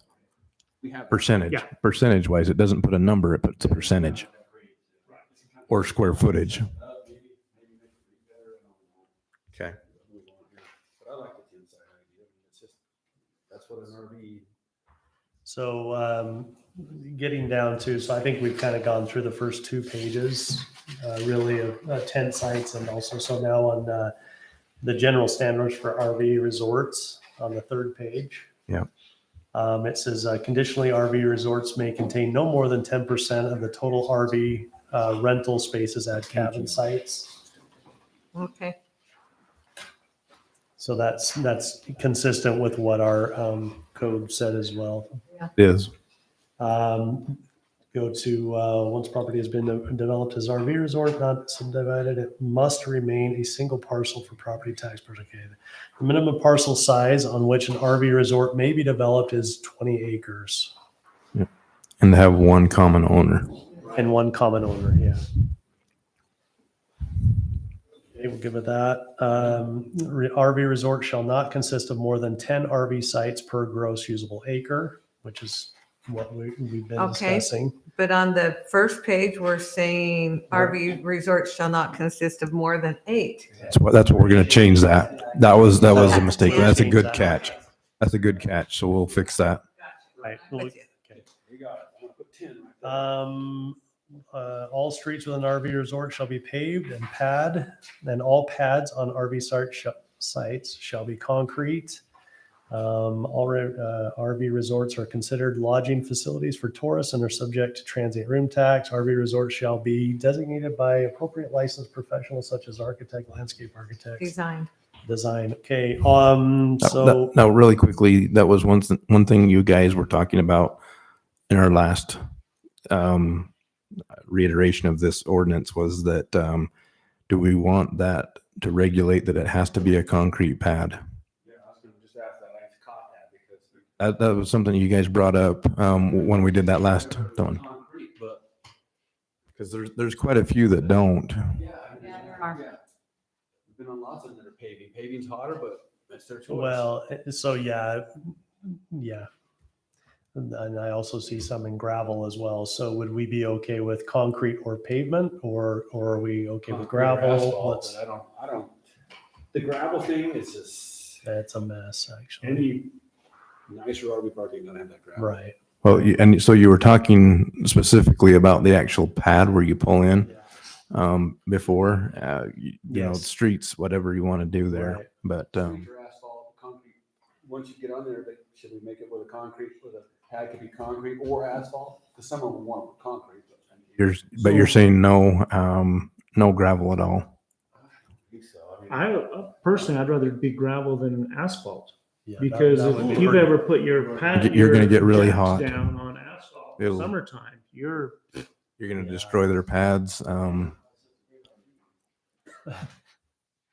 yeah, it's a. So Wayne, didn't you say that you visit RV parks? You have an RV, or you just went around a bunch of them when we first? Every RV park from Hurricane to St. George. Because I've visited a few of them. Not very many of them have concrete or a concrete or a paved pad where you actually camp. They're all usually some sort of a gravel area. Three in Washington that have gravel, Mm-hmm. and every one of them told me they're gonna update that as soon as they can, because the gravel, if you look at them, the gravel they put in there is loose, Yeah, they're span. and you can't steer and you can't get going. But that's, that's their, that's their. Right. So do we want to restrict them to concrete? I would asphalt, restrict them. I prefer, if I'm gonna put jacks down, it's either gotta be concrete or gravel. Yeah. Cause you just, there's nothing worse in the middle of the night, you're going. Especially in the desert. Concrete or gravel. Yeah. So we can change this to the 3, concrete, gravel, maybe not asphalt, whatever. Well, you How do need you- to I mean, they can put asphalt if they want, but The roads have gotta be asphalt, Yes. yes. but anything after that, I guess they could just do what they Okay, want. so on that one right there, RV sites shall be concrete or gravel. Exactly. There you yes. go. So let's do That's what I that. would rather do. Okay. 5 under general standards. Okay, so Moving on, 8, all exterior boundaries shall be screened from surrounding streets and abutting uses, minimum of solid 6-foot 4-inch wall. That's what our code says now. Actually, that's not what our code says. The wall height is 6'4". Okay. That's what I was trying to get. Yeah.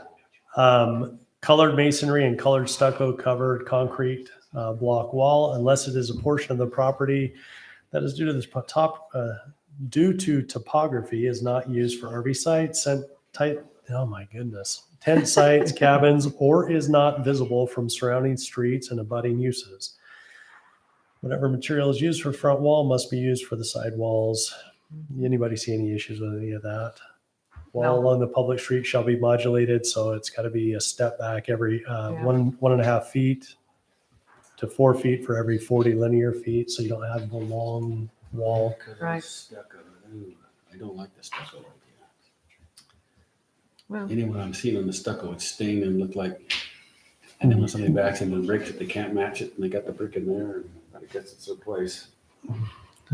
So yeah, we can take off the stucco part or whatever you guys want to do there. Colored stucco or colored colored masonry or colored stucco.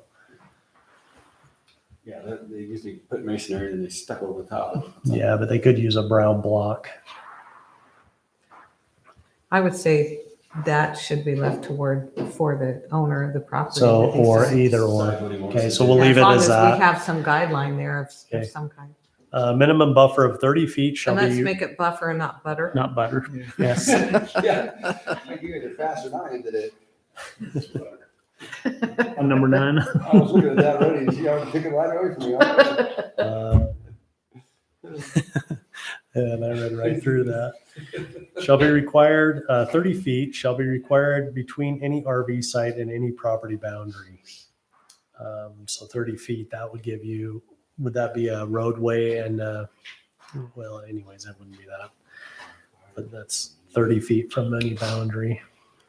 That would, and that would probably be inconsistent if you're in your commercial area is really where you only allow this. So, they need to have a buffer between the street and, right now And that is what it says is 30 feet. in our existing, when we talk about, streetscape or, what is it?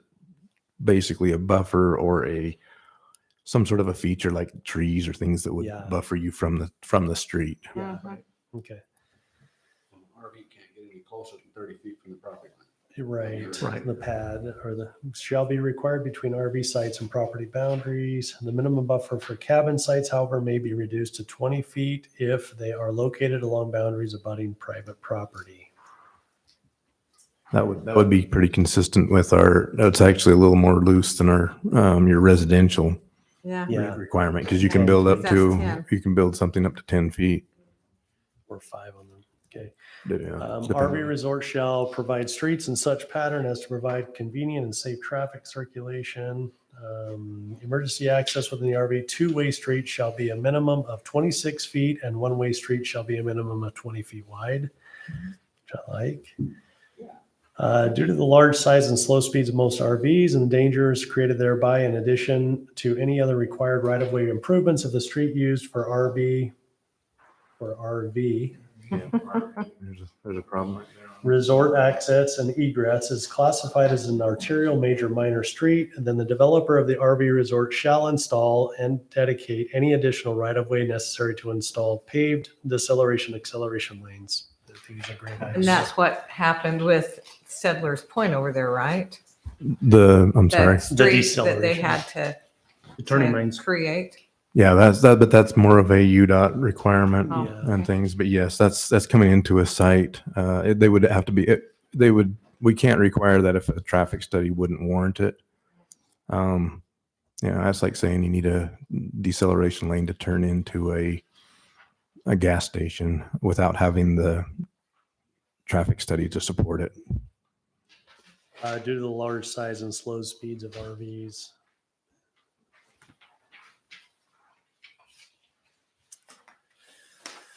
All right, direction of the minimum length of deceleration lane shall be 325 feet, which may include taper zone plus 120 feet for queuing. The minimum length of acceleration lane shall be 400 feet, which may include the taper zones. Asphalt shoulder shall be extended in accordance with the arterial cross-section.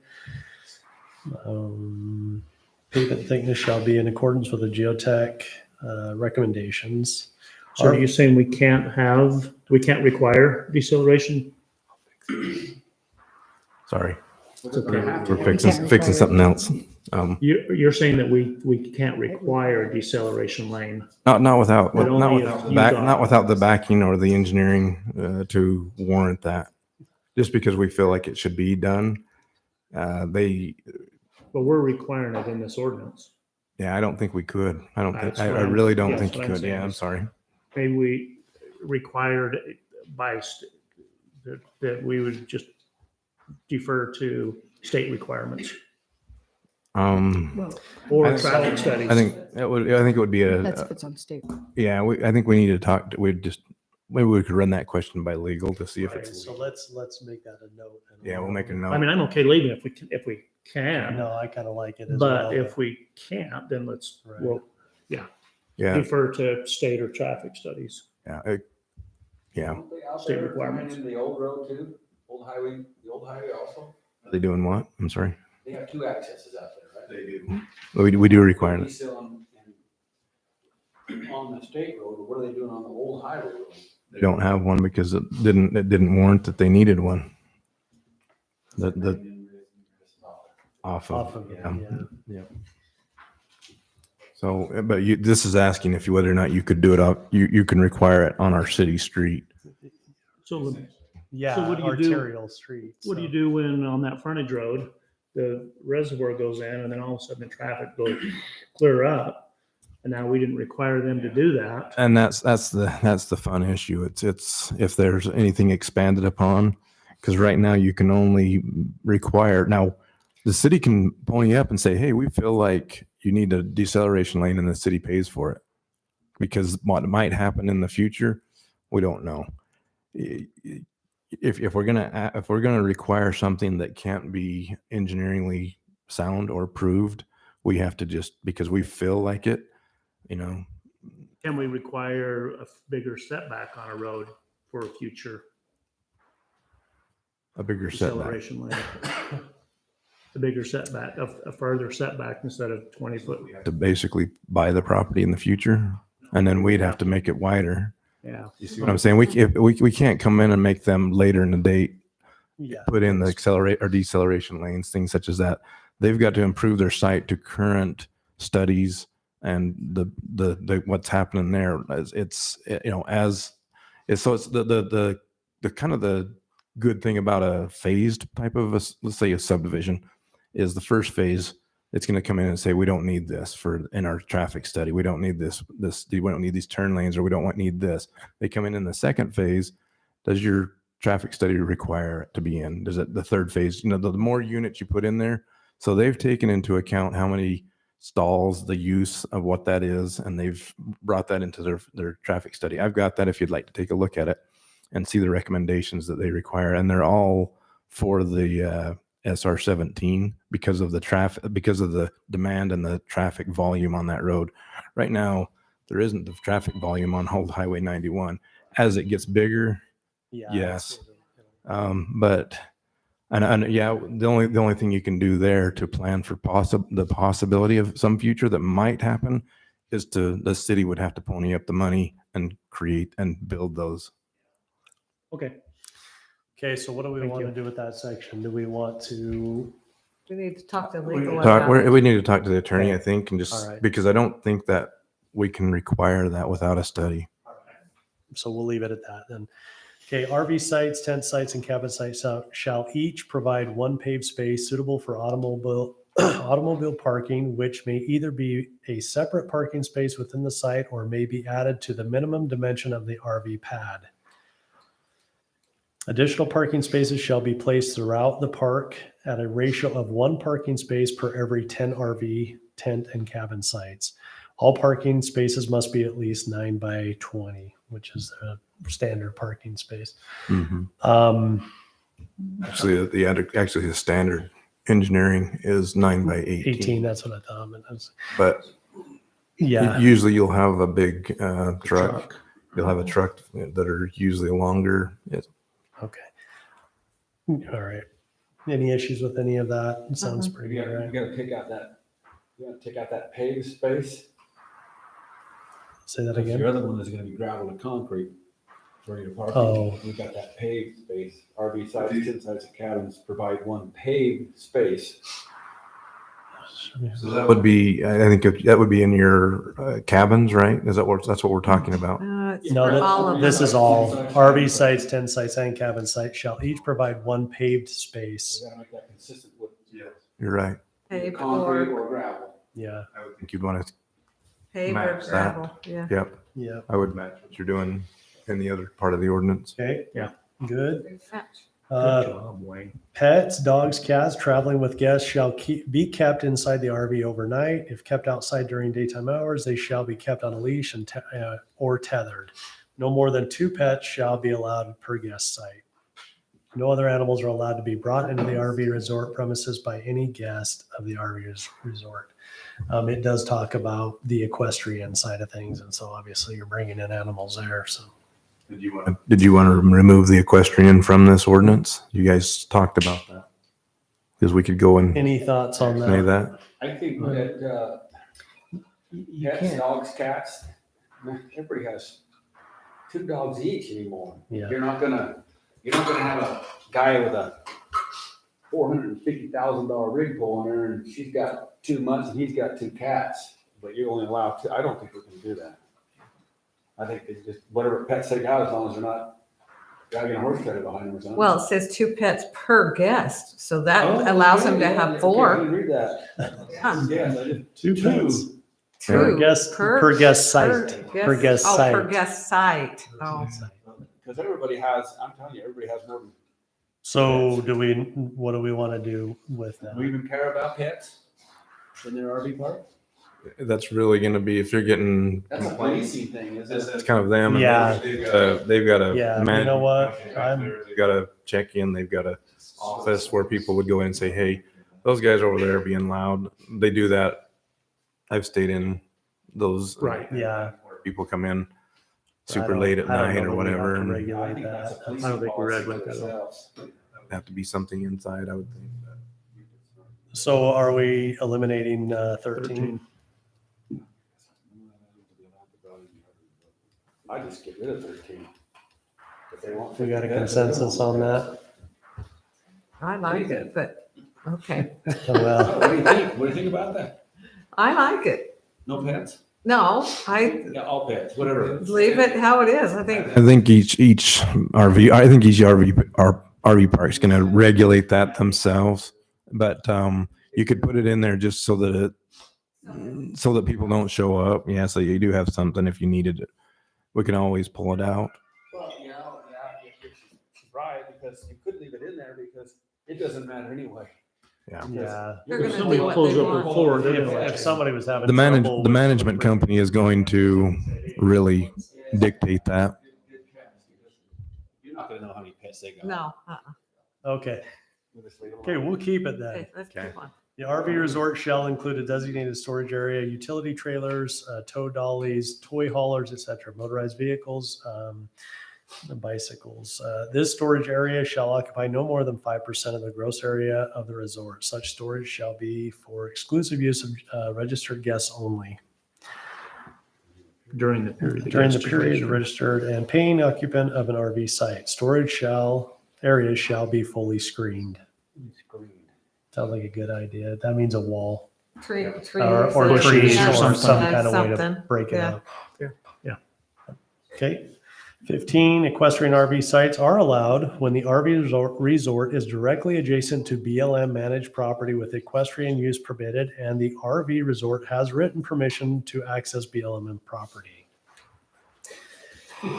So Do we even have a, my thing with that where are is you gonna keep that your BLM horses? land may not stay BLM land forever. Makes me wonder where you're going to house your horse for the night. yeah, Well, yeah, exactly. And Right. if you've got a lake right there by the park, Right. and the lake's gonna be right there by the park. Well, and that's just that. Let's say if we had one somewhere else in the city Yeah. that could be out west of Tokerville out here, Right. or it might be even further north, up in Pintura, because we That's annex true. clear up into Pintura. In the future that possibly could happen. So, it should probably stay, I would think, just because I think that internal management company has got to figure out where you're going to put your horse for the night. Oh, yeah, they'll figure that out. Yeah, and Yeah. it talks about having to Your clean horse the is in their stalls trailer nightly, overnight. and has to be 100 feet from any property Multiple line nights. other than the abutting BLM. And no more than When you go to 5% a of the total State park size. that has equestrian sites, they have a A couple acres. facility for You that. park out Yeah, that's what outside I'm in the grass imagining. field, and then they have a common, Yeah. restaurant Like- stuff. But Just because this is in our ordinance doesn't mean that the park is going to want to have that. And some of them might not be adjacent to BLM, Right. or maybe zero of them are. And then they Yeah. also have to have the written or permission from the BLM to have it as well. See, I almost think we can't tie it to adjacent to the BLM. Because again, BLM does not always stay BLM. True. Rarely does it always stay. Well, but let's say it doesn't, then they're no longer. Yeah, then they don't have permission from BLM That's anymore. right. They're no longer adjacent to BLM. I don't know. I'm just. We're leaving it there. We'll leave it there. Let's No. move on. I don't know why it's in there. I can ask Ivans why they put it in there and have something for you at the public hearing next time. Okay. I mean, it's not. I am curious myself to why they put it in I there. am curious, but it's not a do or die thing for me, so I Yeah, don't really that's how I'm know that I kinda really looking at it care as that well. much. Okay, the following prohibited within an RV resort, no separate mailboxes, street address designations, or other similar accessories which could give the appearance of permanence to occupants with the resort. No freestanding fuel tanks permitted with the RV site. Tent sites or cabin sites, all fuel tanks within any site must be securely mounted upon attached to RVs they serve unless used solely for cooking purposes. No open storage of personal property, accessory building, shed, or cabinet within any RV site, tent site, or cabin site. No campfires within the RV site, tent site, or cabin site. Propane or natural gas fire pits are allowed with approval of the Hurricane Valley Fire Chief. I like campfires. I do That's the too. whole part of going to an RV park and having a campfire, and especially if you're in a tent or out up in front of your cabin, and then have to be regulated by a freaking Hurricane Valley Fire Department. I prefer to have, if you're going to allow campfires, Fire have pit. designated Fire pits. fire pits, community area fire pits instead of, just because I hate camping next to somebody who's got a fire pit. Yeah, that's true. 'Cause then you just- Usually in the tent areas, each tent area has a Right. a pit. campfire, Yeah. but the tent areas are also segregated. So what do you want to do with this one? I think we ought to allow campfires in Within. community In a community area, areas. open space area. Yeah. Yeah, that's And what I and would it say. has to be in a pit, not just. Correct. out And on the ground. with approval of Hurricane Valley Fire Chief. They Because can then- because there is going to be certain times during the year where you might have a moratorium on Right. Yeah. just based on how dry it is. Because Yeah. they sometimes have said, please no campfires in camp. Like Sand Hollow, they restrict them there, Mhm. and then Quail Creek as well. They don't tell you you can't. You've got to have them in a proper. Yes. Right. They never come and told you you can't. So let's, So I would say campfires in designated, In designated open areas. space areas, subject to fire chief. And you might just add Regulations. Get that smoke. and they can't or something that each campsite may not receive a fire Fire pit. Something to that effect. We could put something together that Use way. your magic, Riker. okay, so we're going to allow campfires. I would. All right. In desert. And you guys will word all that how we need it. Fire chief. It'll be regulated by the RV owner if he wants to even have fires. Right. Because Exactly. they can say no. Yeah. Mhm. Okay, They don't other have than, the next one, we're getting to, other than operating the RV resort itself, no employee or guest of the RV resort may operate any type of business within the RV resort. Camping outside of an RV cabin is only allowed on a tent site. Removal of axles, wheels, tires from RV within the RV resort except In the case of an emergency repair, if the repair cannot be completed within 24 hours, then the RV shall be removed from the RV resort. Yes. Okay. Yep. Parking RVs anywhere within the RV resort other than designated RV space is prohibited. No on-street parking is permitted for any vehicle. RV shall not be stored, displayed for sale, or sold within an RV resort. No RV space shall have direct access from a public street. And these are all addressing some of the things we had in our other code. That came from another code.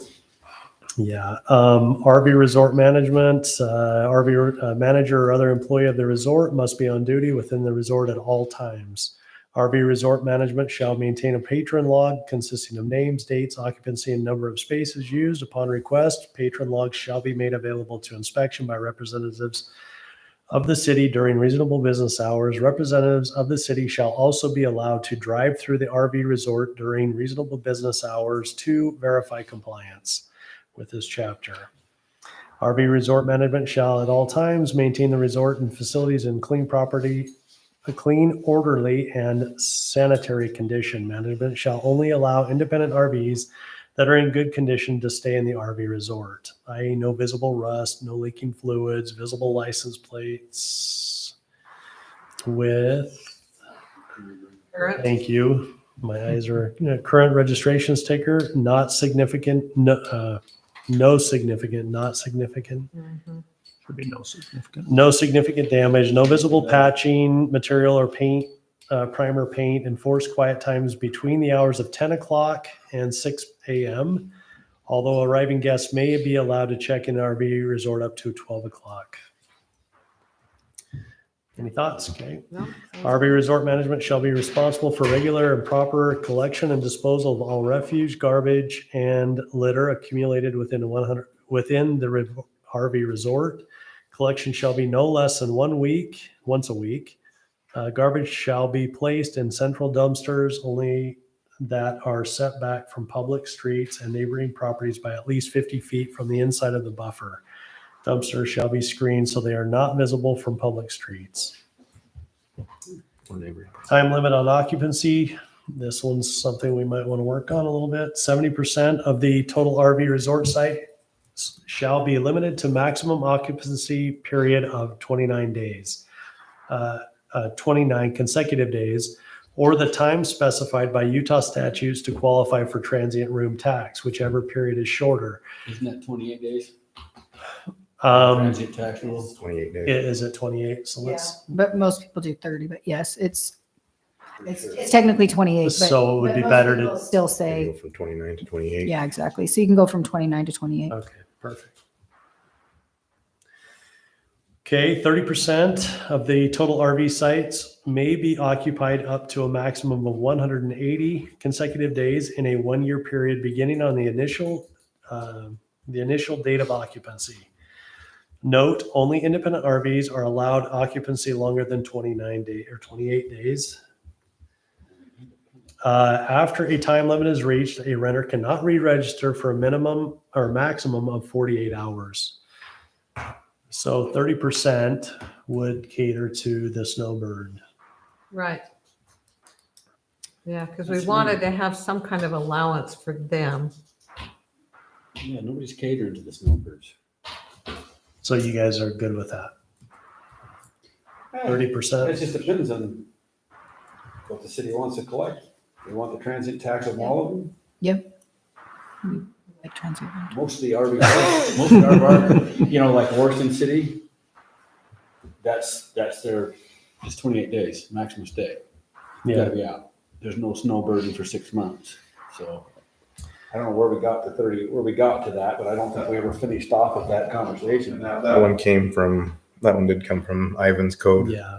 That was something. But you take it from the RVer side, I mean, what a bummer to have to go there if you want to stay here for 2 months. Well, and most of them can't find, I know my parents used to come down from Salt Lake and stay, and they couldn't find anything in St. George area. I know that's been 10 years ago or so, but they could go to Phoenix and stay for 90 days. Yeah, and if you leave one here, you're not gonna get a replacement.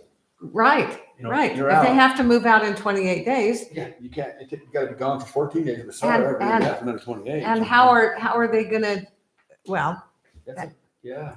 and the RV place might have a hard time filling that again in the middle of the winter. Who knows? But then again, you could put that in there because the owners are gonna decide what they want to do anyway. But that's gonna limit them to only 30%. If they want to have Right. long-term snowbirds, because they don't get as much money, because they don't pay as much as the daily, nightly rental people do. You come in here, if you stay one day or stay 30 days, it's cheaper to stay the 30 days. Okay. So you ain't gonna collect the taxes if you go with that, or you just. And do we want to change it from 30% to a lower I'm just- number? I'm just Do we wanna- asking. I think leave it the way it is. What's staff want to do? You want them out of there in 28 days?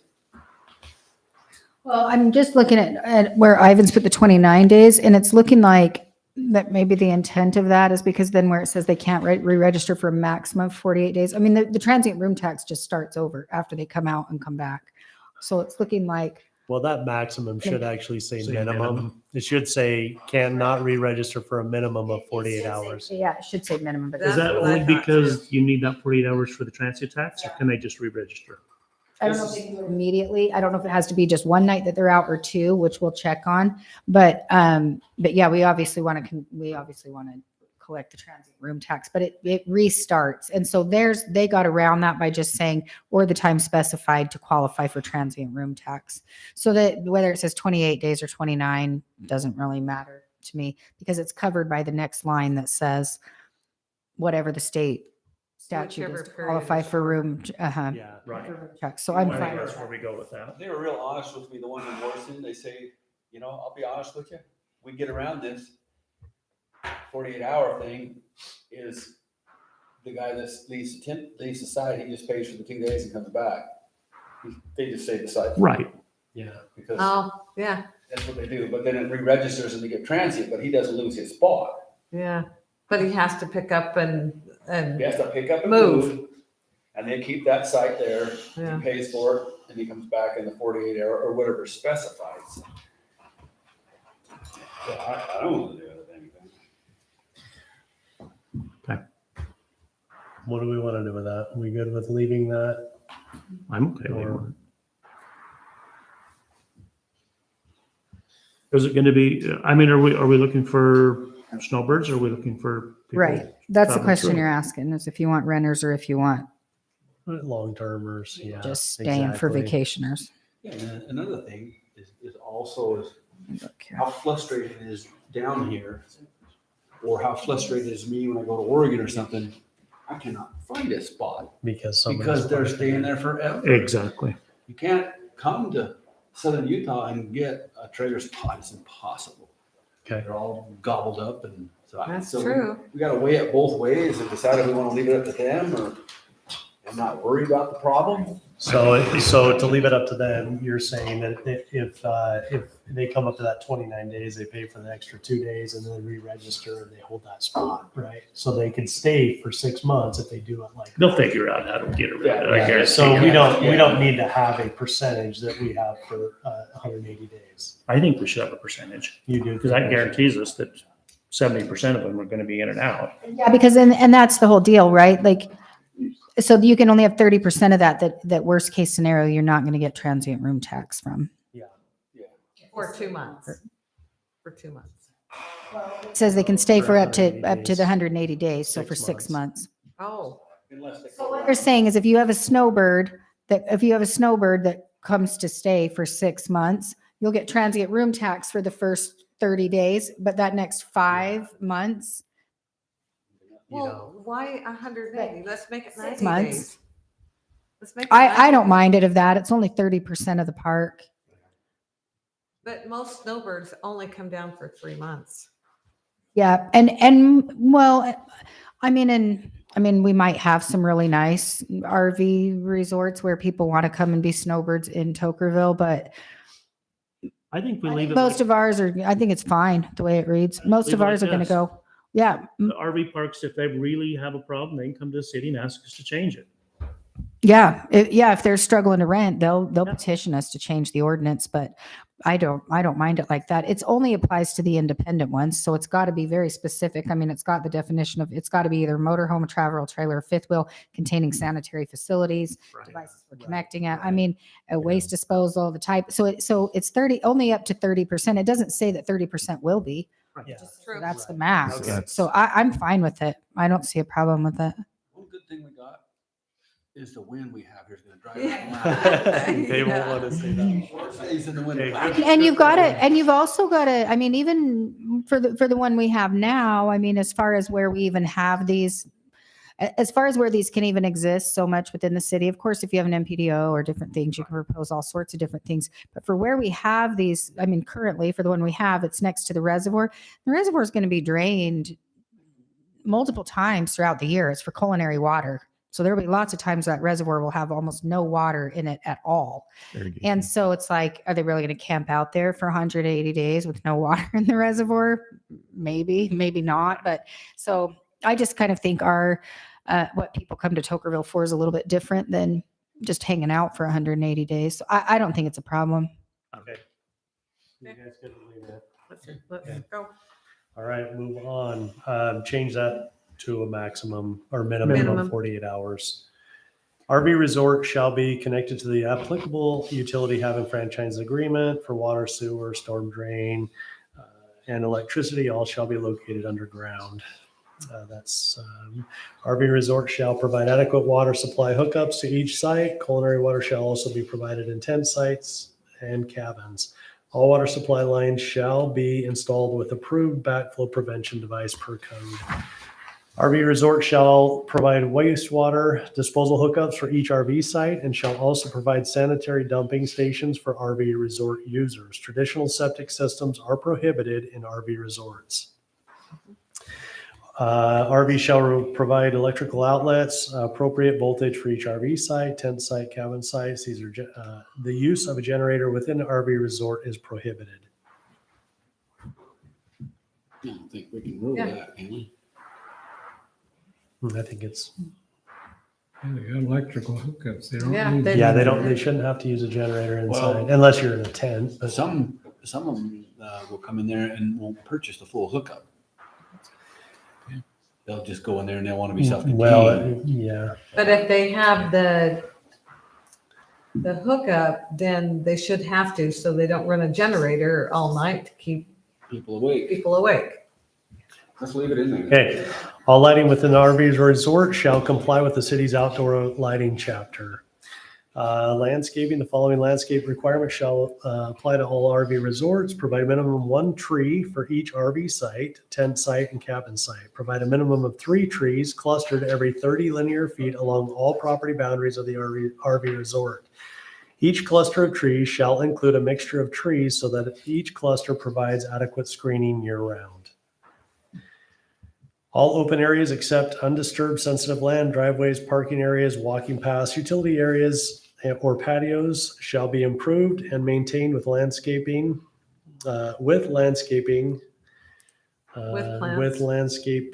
plants, I'm gonna take out with landscaping plants that are approved by the park and recreation director. You don't have one. Do we have one of those? Park and recreation director? No, So we that would be JD, but really we could just, I don't think we need, title. Okay. we have them, the parks, they do review this. That would be So if JD. we need to change that, That's in the construction drawing phase. We could just pull it out of there, really, because it is part of the construction drawing process. right? If you're thinking water conservation and things like that, do you want to Yeah, require that many trees and such. dictate to a desert environment tree or? Well, and that, Well, so that's what we want our landscape ordinance, and then we Yeah. could put simply in here that complies with Comply with landscape. landscape ordinance. right. Easier.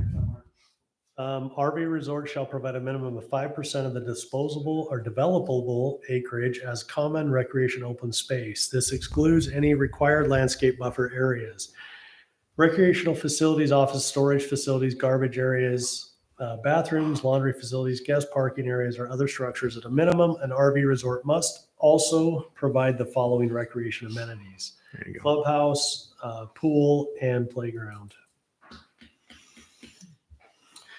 Okay, next. Wow. Cool. Well, I mean, if they'll go, yeah, whatever. how about a hot tub? No, I'm just kidding you. I'm just kidding you.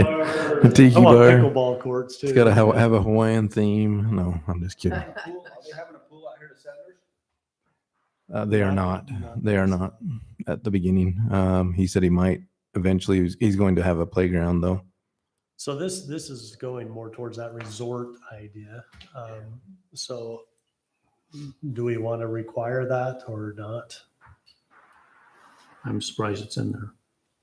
If you wanted a Require a resort pool. type thing, you'd put pool, but all the ones I visited didn't have pool.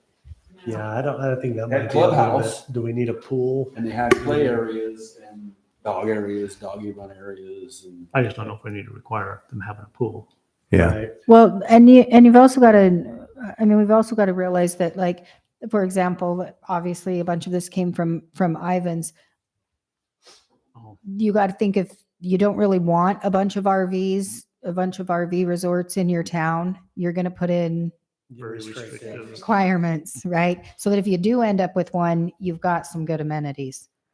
Yeah. A lot of those things will stop people from building. You know what I mean? Yeah. It's a restrictive ordinance for a reason. They don't want a bunch of these to make it. I mean, that's not their vibe. KN is not. are you supporting the pool? No, she already. No, well, I'm just saying it depends on what your intent is. Like, that's where you've got to decide what your intent If is. we're gonna have If this, the then we intent make is it like, yeah, restrictive. like if you're going to have an RV park, this is like, okay, if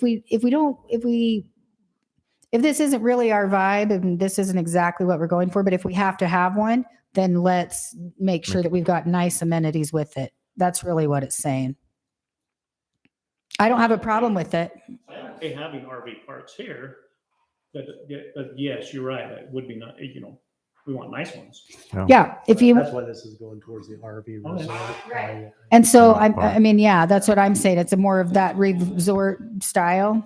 I mean, it depends on if you want swimming pools in Tokerville, you know what I mean? I don't, Yeah.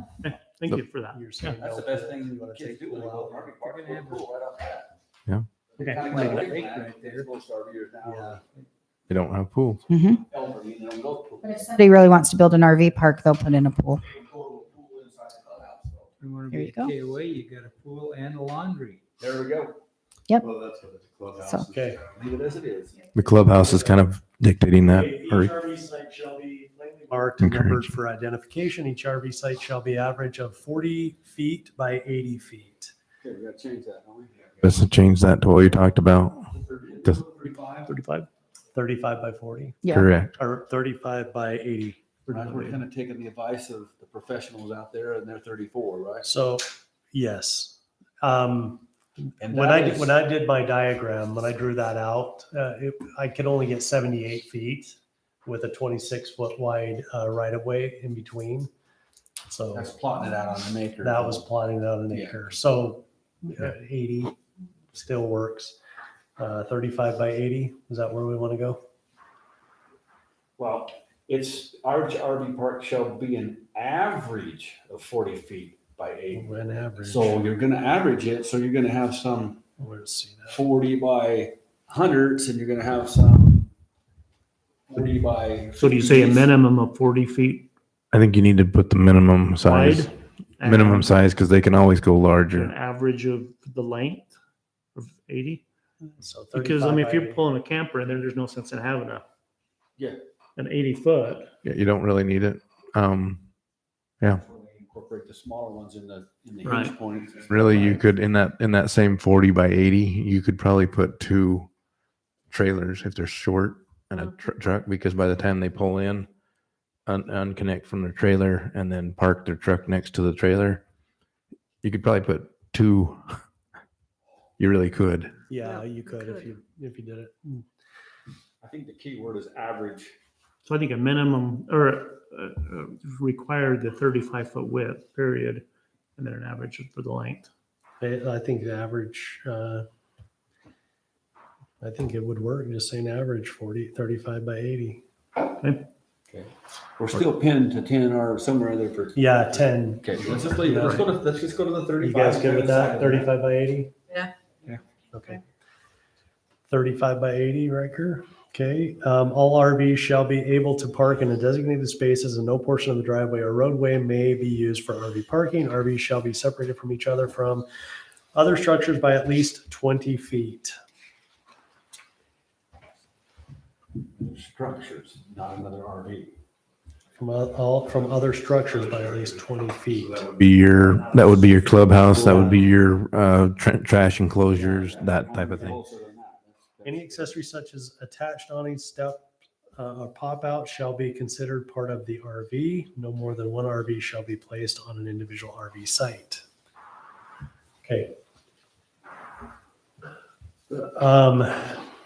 Accessory facilities, office RV resort shall include a permanent building for office use. The building may also include a small store and also single-family dwelling for inclusive use of the owner or manager. The building must comply with the design guidelines set forth in Chapter 18 of this title. A single-family dwelling area shall not exceed 1,600 square feet of floor space. Don't you have that, you have no businesses somewhere else in the code, like around 11 or 12? I thought I heard somewhere that you can't have any other businesses. You're saying right there. No, this is actually, This is for the office resort. to manage the resort. With a store. I think you need. Oh, to does change it say with a store? I Why didn't wouldn't see you that. want a store? Right. That brings in tax revenue. You need a store. Why would you not want a store? This That's what I'm saying. building may You're- include a Up small Further, store. you've got no other businesses besides RVs, so you should make in that you can have. Well, I think that's, I think that what that's going towards there is to have some kids in there selling worms to go fishing, or a guy who's selling paddle boats or renting out paddle boats inside there, having that type of a business inside the RV. it's Is it- not attached with the RV. Yeah. So basically, it's he goes down and he rents out one of the cabins and starts renting out paddle boards for the reservoir next door, or mountain bikes for that type of thing. Individuals renting can't have a store. Right. Have a The business. park itself can have other businesses. Yeah. Yes. Yes, yes. Is that clear? I didn't. Yeah, when you pulled it up, I was like, oh yeah. I think it's like 11. Okay, small store and single family dwelling. Okay. 1,600 square feet. Okay. Laundry room, RV resort shall have one or more laundry rooms, providing sufficient washing machines and dryers for the number of sites developed within an RV resort. The use of laundry drying lines is prohibited. And then we get to the requirements for number of sites. 1 to 40 needs 1 male and 2 female toilets, 1 urinal, lavatories 1, showers 1, 40 to 80, 2, 4, 2 urinals. Anyways, 80 to 120, 3 and 6, 120 to 160 is I like that. I think it's good. I don't really know the numbers and how many we would need, but it sounds pretty good. Okay. We're good. We are done with Look at that. that paragraph 11 with businesses. That's in this.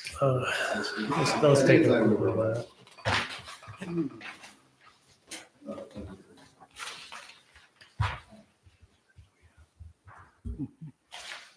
It's up more. Right in there.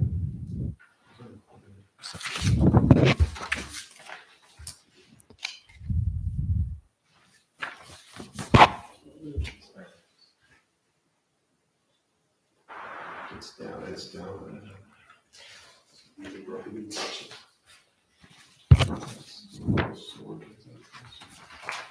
Under prohibitions. It's on page 4. It is it's prohibitions 5. Other than operating the RV resort itself, that no employee or guest of an RV resort may operate any type of business within other than. And that's what I was talking about. So if you had somebody pull in there and start renting out, selling worms or bait. Yeah, that's Good.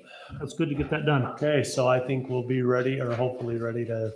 Okay, so Do some- just one question, and I just more of a question for the commission is, as we go through these ordinances, and because we're going to be bringing a lot of stuff like this, if we go through line by line by line every night, if we have 15 discussion items or business items, we'll be here till tomorrow morning at 10 o'clock.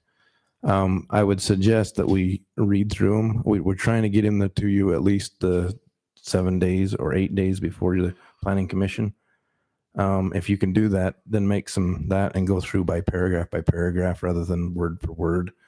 We've just spent almost 2 hours on one, and we've got 3 more to go. So I'm just maybe make that suggestion. I'm not dictating what you do or saying, hey, bad you, but it'd be easier for, I think, everybody. I think by the time we hit midnight tonight, we're gonna all be slap happy, and we're not gonna be effective. Yeah, we're already there at 9 o'clock. So, Okay. and there's some important things we need to talk about tonight, other ordinances. So, Okay, we're done with that discussion. Are you looking for a motion to bypass the other 3?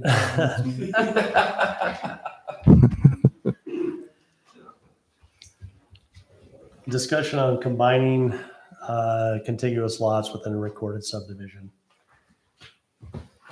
Stacy? So should we have Riker, do you want to, can we put up his Yeah. ordinance that he's Yeah. drafted that we can start looking at? yeah, that'd be a great idea. Yep.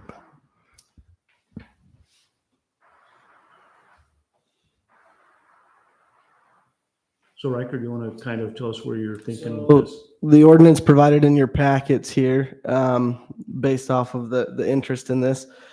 This ordinance that I've drafted here is loosely based on an ordinance that Salt Lake City currently has in place that allows for this. This is just kind of something to get the discussion going, and to get your guys' feedback on what you like or don't like there and what improvements you'd like made there. Do you want to talk a little bit about what happened in JUC and a few things like that? Yeah, so we had JUC this morning, and this was brought up to the utility companies. And one of the things that they would like to see is that the as part of the review process, that this would go through a JUC approval in order to identify the utilities associated with the 2 separate lots and address any problems or concerns that the utility companies might have with those, because it'll probably be a case-by-case basis on those And utilities. so we can say if it's got an easement that's affected, then it's not something that you could do with that lot. Yeah, with easements and any other additional things that they might have. Okay.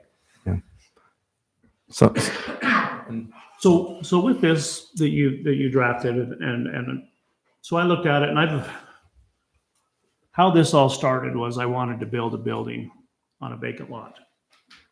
And the only way to do that with our current ordinances, one of the only ways to do it is build a house first and then build a secondary building, which seems, there's a lot of people in the city who they don't want a second house. They just want to build something on an adjacent lot that they either own or whatever. And so there really wasn't a efficient mechanism to do it. You could what is the term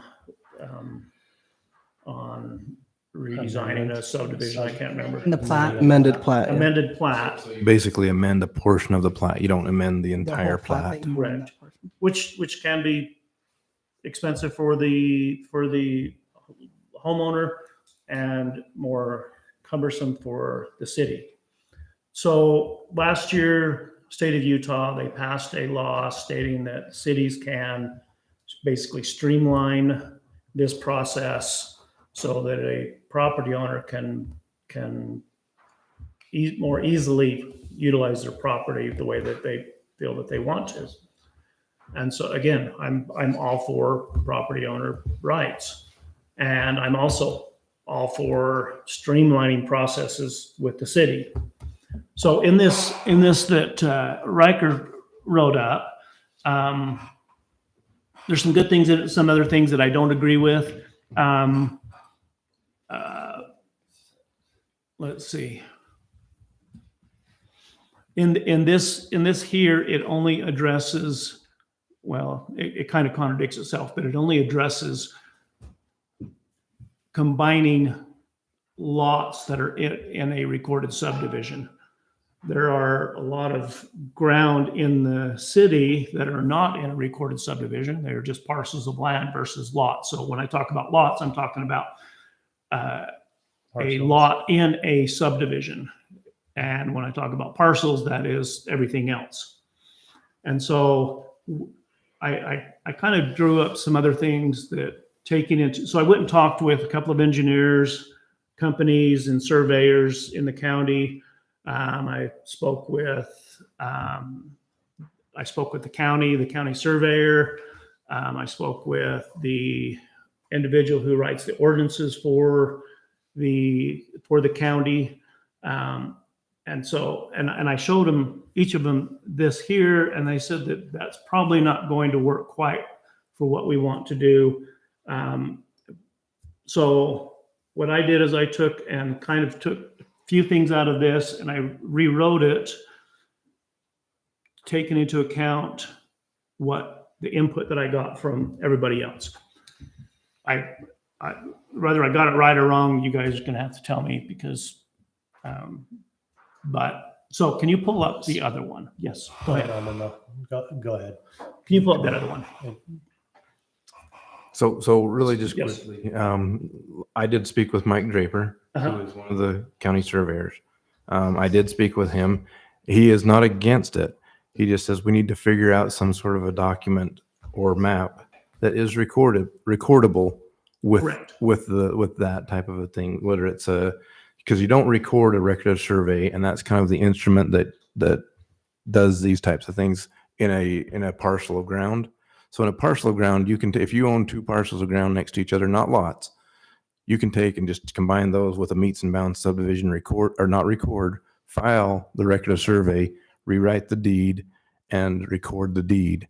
So, but you can't do that really necessarily with the subdivision. I guess you could, but you would state it as lot 1 and lot 2, say if that's the two lots. Correct. It'd be all of lot 1 and all of lot 2, but you're still segregating in his mind. He says, you're still segregating as a two lots. And he says, so we just need to figure something out that way. I think you said you talked to Ron Whitehead, and I have not talked to Ron about it. So anyway, there was just some little bit of, he said, and there is a process right now where you can go down to the county assessors and make both lots have the same tax ID number, just with an application, that type of thing. The problem, the concern was on my part was just the physical thing, limitations, and how impact fees, or if the utilities were going to require an impact fee. I'm not exactly sure. So the JUC, was that brought up today or not? It was. What was there? It was kind of a wide gamut, really. I thought they said that for the impact fees, there wouldn't be impact fee because the impact fees have already been paid for the house. Sewer. And that becomes one lot. So now the impact fees have already been paid. And that's sewer. So then, we, as the water department or water, we really haven't gone into that extremely. So we could have that conversation and figure that out. Yeah, that would be more of a staff, and then eventually it becomes to a city council decision because it's dealing with a fee. Right. And so it'd have to be another fee schedule, something added to the fee schedule somehow way. All right. So I talked with Ron Whitehead, who's the county surveyor, and in his mind, and then he also sent me to the recorder's office. Yeah. To figure out how to record this process. And Ron says that if we took, let's use lots first. If you took you take a copy of the plat of the lots that you are combining, and with the document that the county requires that you fill out to bring it to one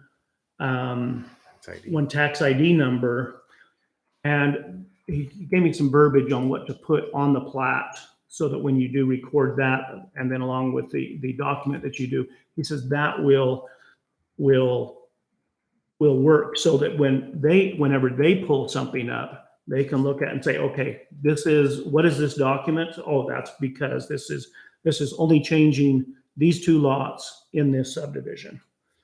So and I asked him about deeds, and I asked the recorder about doing deeds, and they said, no, that's not quite the way that they would prefer to do it. So I'm not saying I have the answer, but I am saying, but Do you have the answer? Because from what I talked, now I just know Mike Draper because he's in there. He's in the trenches. He's one of the, he's a top-notch surveyor. I have a lot of respect for him. He does quality work. There's a lot of surveyors out there that do not so quality work.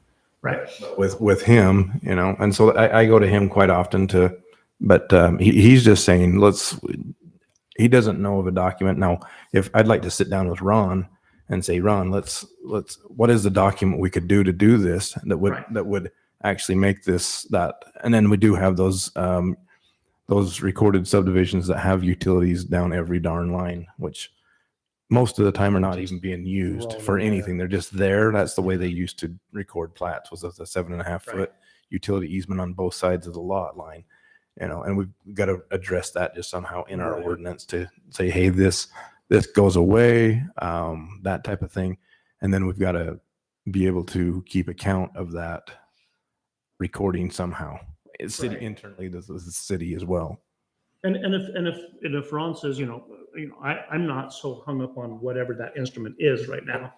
I'm just saying, so even when the two surveyors that I spoke with, one in Hurricane, one in St. George, and both of them kind of reiterated what Ron reiterated what they said, because I talked to them first, that plat, along with the document from the county, would be sufficient to record the change there. I'm just wondering if there's. I don't know. What is that plat? I want to. Because my feeble mind, That's okay. I've got to know what the document is that's making this so that we can track this internally. So when you die or go away or move, that type of thing, we have that envisioned in the future. Because let's say you do this and you never do anything on that other lot. You don't build a house, you don't build a shed, you don't do anything at all. And then somebody else comes in and says, hey, we want to do this. We're like, oh, what? Where's the documents that say we did it? So what each of them said, the two surveyors and the companies and Ron, is you pull up the plat map of your subdivision. You pull up your 2 lots, 3 lots, whatever it is you're combining. And I do think we need to have a limit on how many you can do at one time, just because anyway. Yeah. But none of them said that there should be a limit of how many you can combine at one time. So, and it's maybe not, but they said you pull that up, you make a copy of, let's say it's 2 lots. You have lot 1, lot 2. You make a copy of those showing the full lots.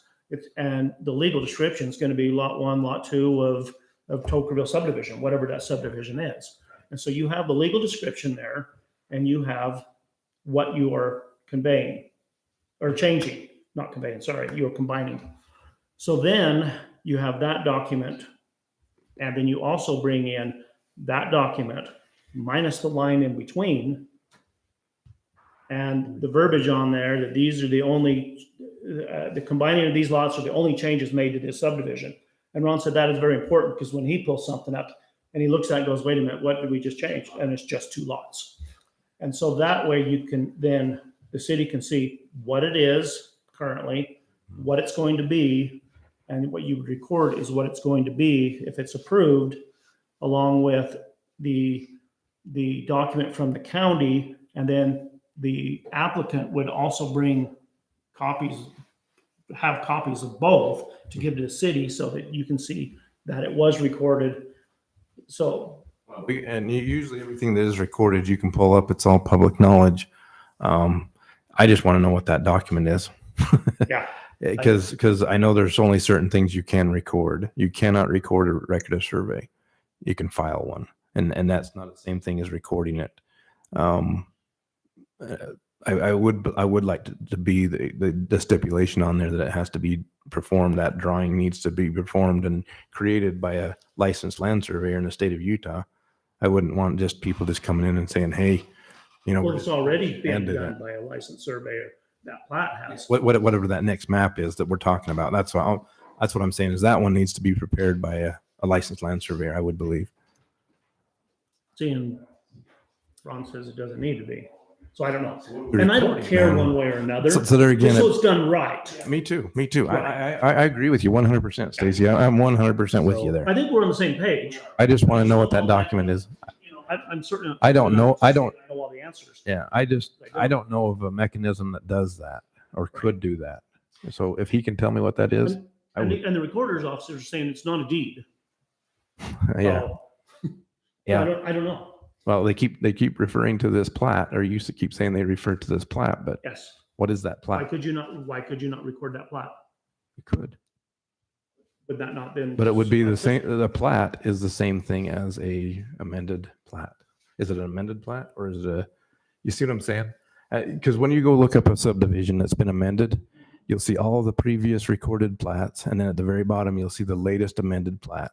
So if they like in Dixie Springs, there are literally probably hundreds of amended plats because people have done this crazy in that subdivision. So what he's saying is if you're not amending the plat, what would that document be? Technically, I guess you are. Be a right? form of amended, but There's a to form amend of the amended, plat, but and I- that's where he's saying to amend the plat, you're going to need a licensed land surveyor or an engineer that's willing to sign off on it. You know, I would have to do a That's lot why more he's saying, study. right, And- so and I that's don't what he's agree saying. with If that, you're yeah. gonna, Yeah, if you're let's- gonna let's- amend the plat, let's- you're gonna need a licensed land Right. surveyor. If you're not gonna actually technically amend the plat, we need to know what document it is that they would let us record that would do it. So that's all that's the only question we have to ask. Let's, I'm 100% there.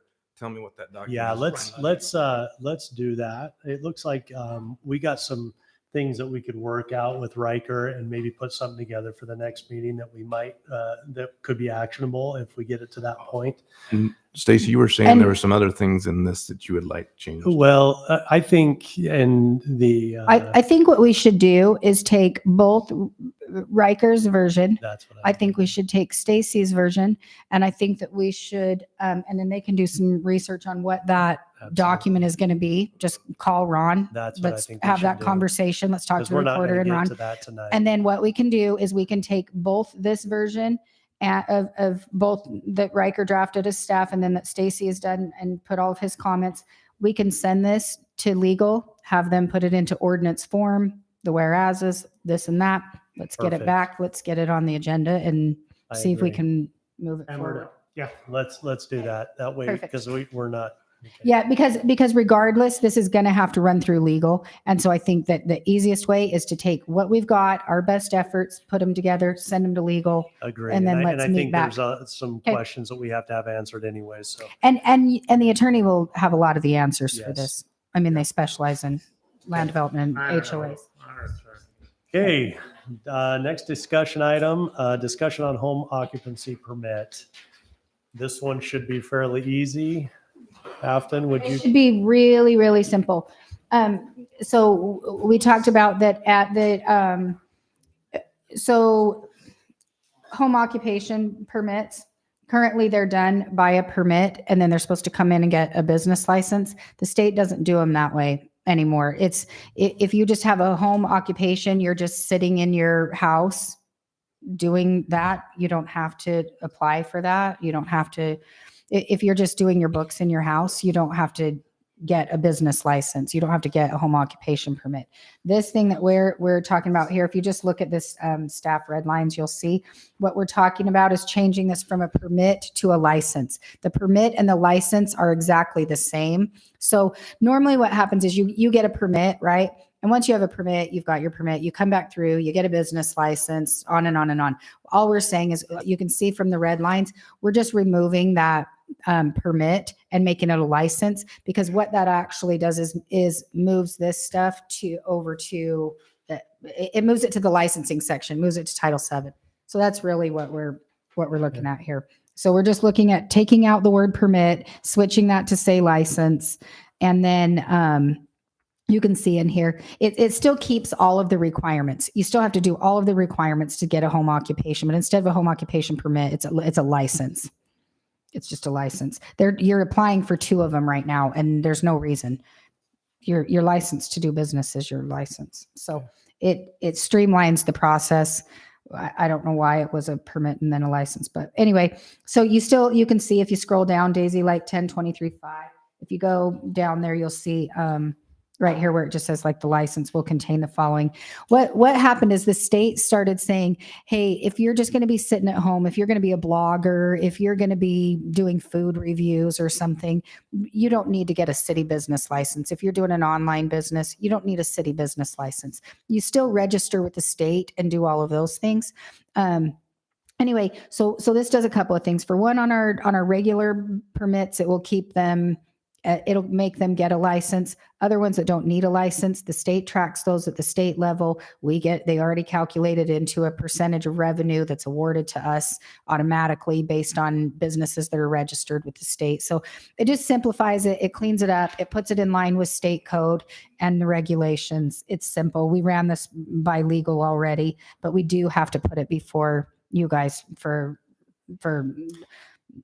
obviously because it's in Title 10. So it's just if you have any issues with it being called a license instead of a permit. I think it's pretty simple. So I would say next. It's more meeting administrative than yeah. anything. So I think It's just we're for good us with in the that. office. So, okay, great. I think the last item might take longer than we want to sit here tonight.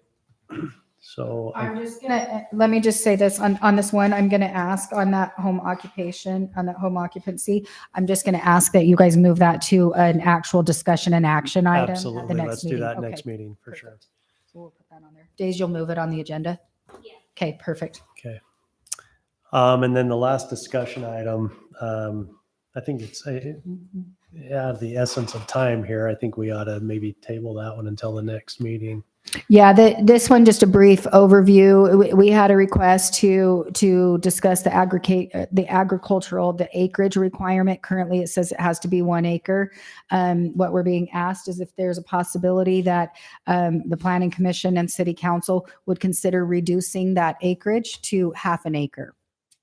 That's really it. So, and that's where it is. We have some parcels in the city that are already Days, if you'll just scroll down real quick to there, right there, so they can kind of see at a glance. The restrictions here, it's a minimum lot area of 1 acre. They're asking to reduce that to 1/2 acre. It depends on, we've got to, like you said, we've got to go through this. Yeah. We have parcels that are zoned ag that are less than 1/2 acre. So that's what they're asking. There's been some concern about animals because of things like we don't regulate the number of animals on the property if it's ag, different things like that. Like farm equipment could be there, so you could be up in Westfield with 1/2 acre with farm equipment, In your front yard. Yeah, in your front yard or your backyard if you're farming. But so there's some arguments against it for things like that. We'd have to look at the conditional and permitted uses, of ag. Then in addition to that, but on the other argument of that is that one of the goals of the city is to preserve open space and ag land. It would allow some people to maybe convert theirs away from ag land for water conservation, like we talked about, but still build a house on another. So lots of things with it. But that's the gist of it. So Yeah. the mayor's asked us to take a look at this requirement, and here we are. So So are we going to discuss? Well, this? it's- you can table it. I just wanted to give you some backstory. Yeah, I think there's a lot there to be discussed, and maybe by trying to push through here right now, we might not get what we need. But what I would say is in advance of the next meeting, we'll put it on as an actual discussion, like not down here. We'll put it on a discussion, a possible action, which would give you the ability to move that to council if you want, or if you're not ready, you could still table again. We just wanted to get it on the agenda, get it started in the process. So it can still be if you table it, it can come back as an actual discussion and possible action item. So definitely read through our our agricultural ordinance if you get a chance, and maybe also the animal one. Yeah, your animal is But- going to be, because Yeah, that's a you big part of really, it. when you got a 1/2 acre of ground, and it's like it says, it refers to other parts of the code in here that allow large animals. You could put, there's no restrictions on a number of, and I think Greg Turner did an awesome job when he did that animal ordinance for 1/2 acre for residential uses. but you remove that completely when you say Yeah. half acre. I think you'd have to tie that with Well, the you- act. And so if you're doing that, then why create another half acre zone? Right, exactly. So I think there's a lot to be discussed on this. So do I have to take a motion to No, this is just discussion. move this discussion to next Well, no, meeting? I mean, you wouldn't need to take a motion on it because you're not going to take action on it, but you Right. would just give, I mean, if you want it, yeah, you'll just give direction. Direction. We'll just add it to Okay. the agenda as a Yeah. discussion and action item in, on next month. We'll do that. Okay. And like Darren had said tonight, when we got to go through these big ordinances, we got to have it studied up before we get here. Because I felt I was wanting to just kind of go through and nail the little changes that we did instead of having to read it all. So if we could do that, it would be awesome. We'll make sure we get printing copies. It's really great that we went through the entire code word for word, but it's a I little didn't time want to do consuming. that. That wasn't where I wanted to head. I know. I get you. And there are some errors in there, but I think if we can catch these at. If you're reading that beforehand, you should find those errors and you just come and say, hey, there's an error. There's Right.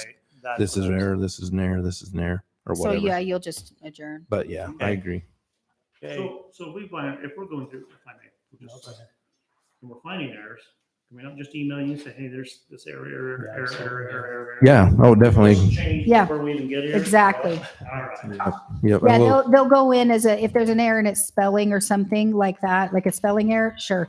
But if Yeah, it it's does. otherwise, it'll, and even if it is a spelling error, it will still show up as a red lined Yeah. item. Or if you don't agree with a certain part of it, we definitely want you to say, hey, on page 5, paragraph 2, Yeah. please change. This is not, I don't like this. And then we can talk about that more in depthly. Okay. You know, I adjourn this meeting I make a at, motion to close. oops. I need to make a motion. Technically, you only need a motion to close if someone is being out of line. Okay, I need a motion to close. Got a motion, second, vote. Yeah. Aye. Okay, time is 9:28.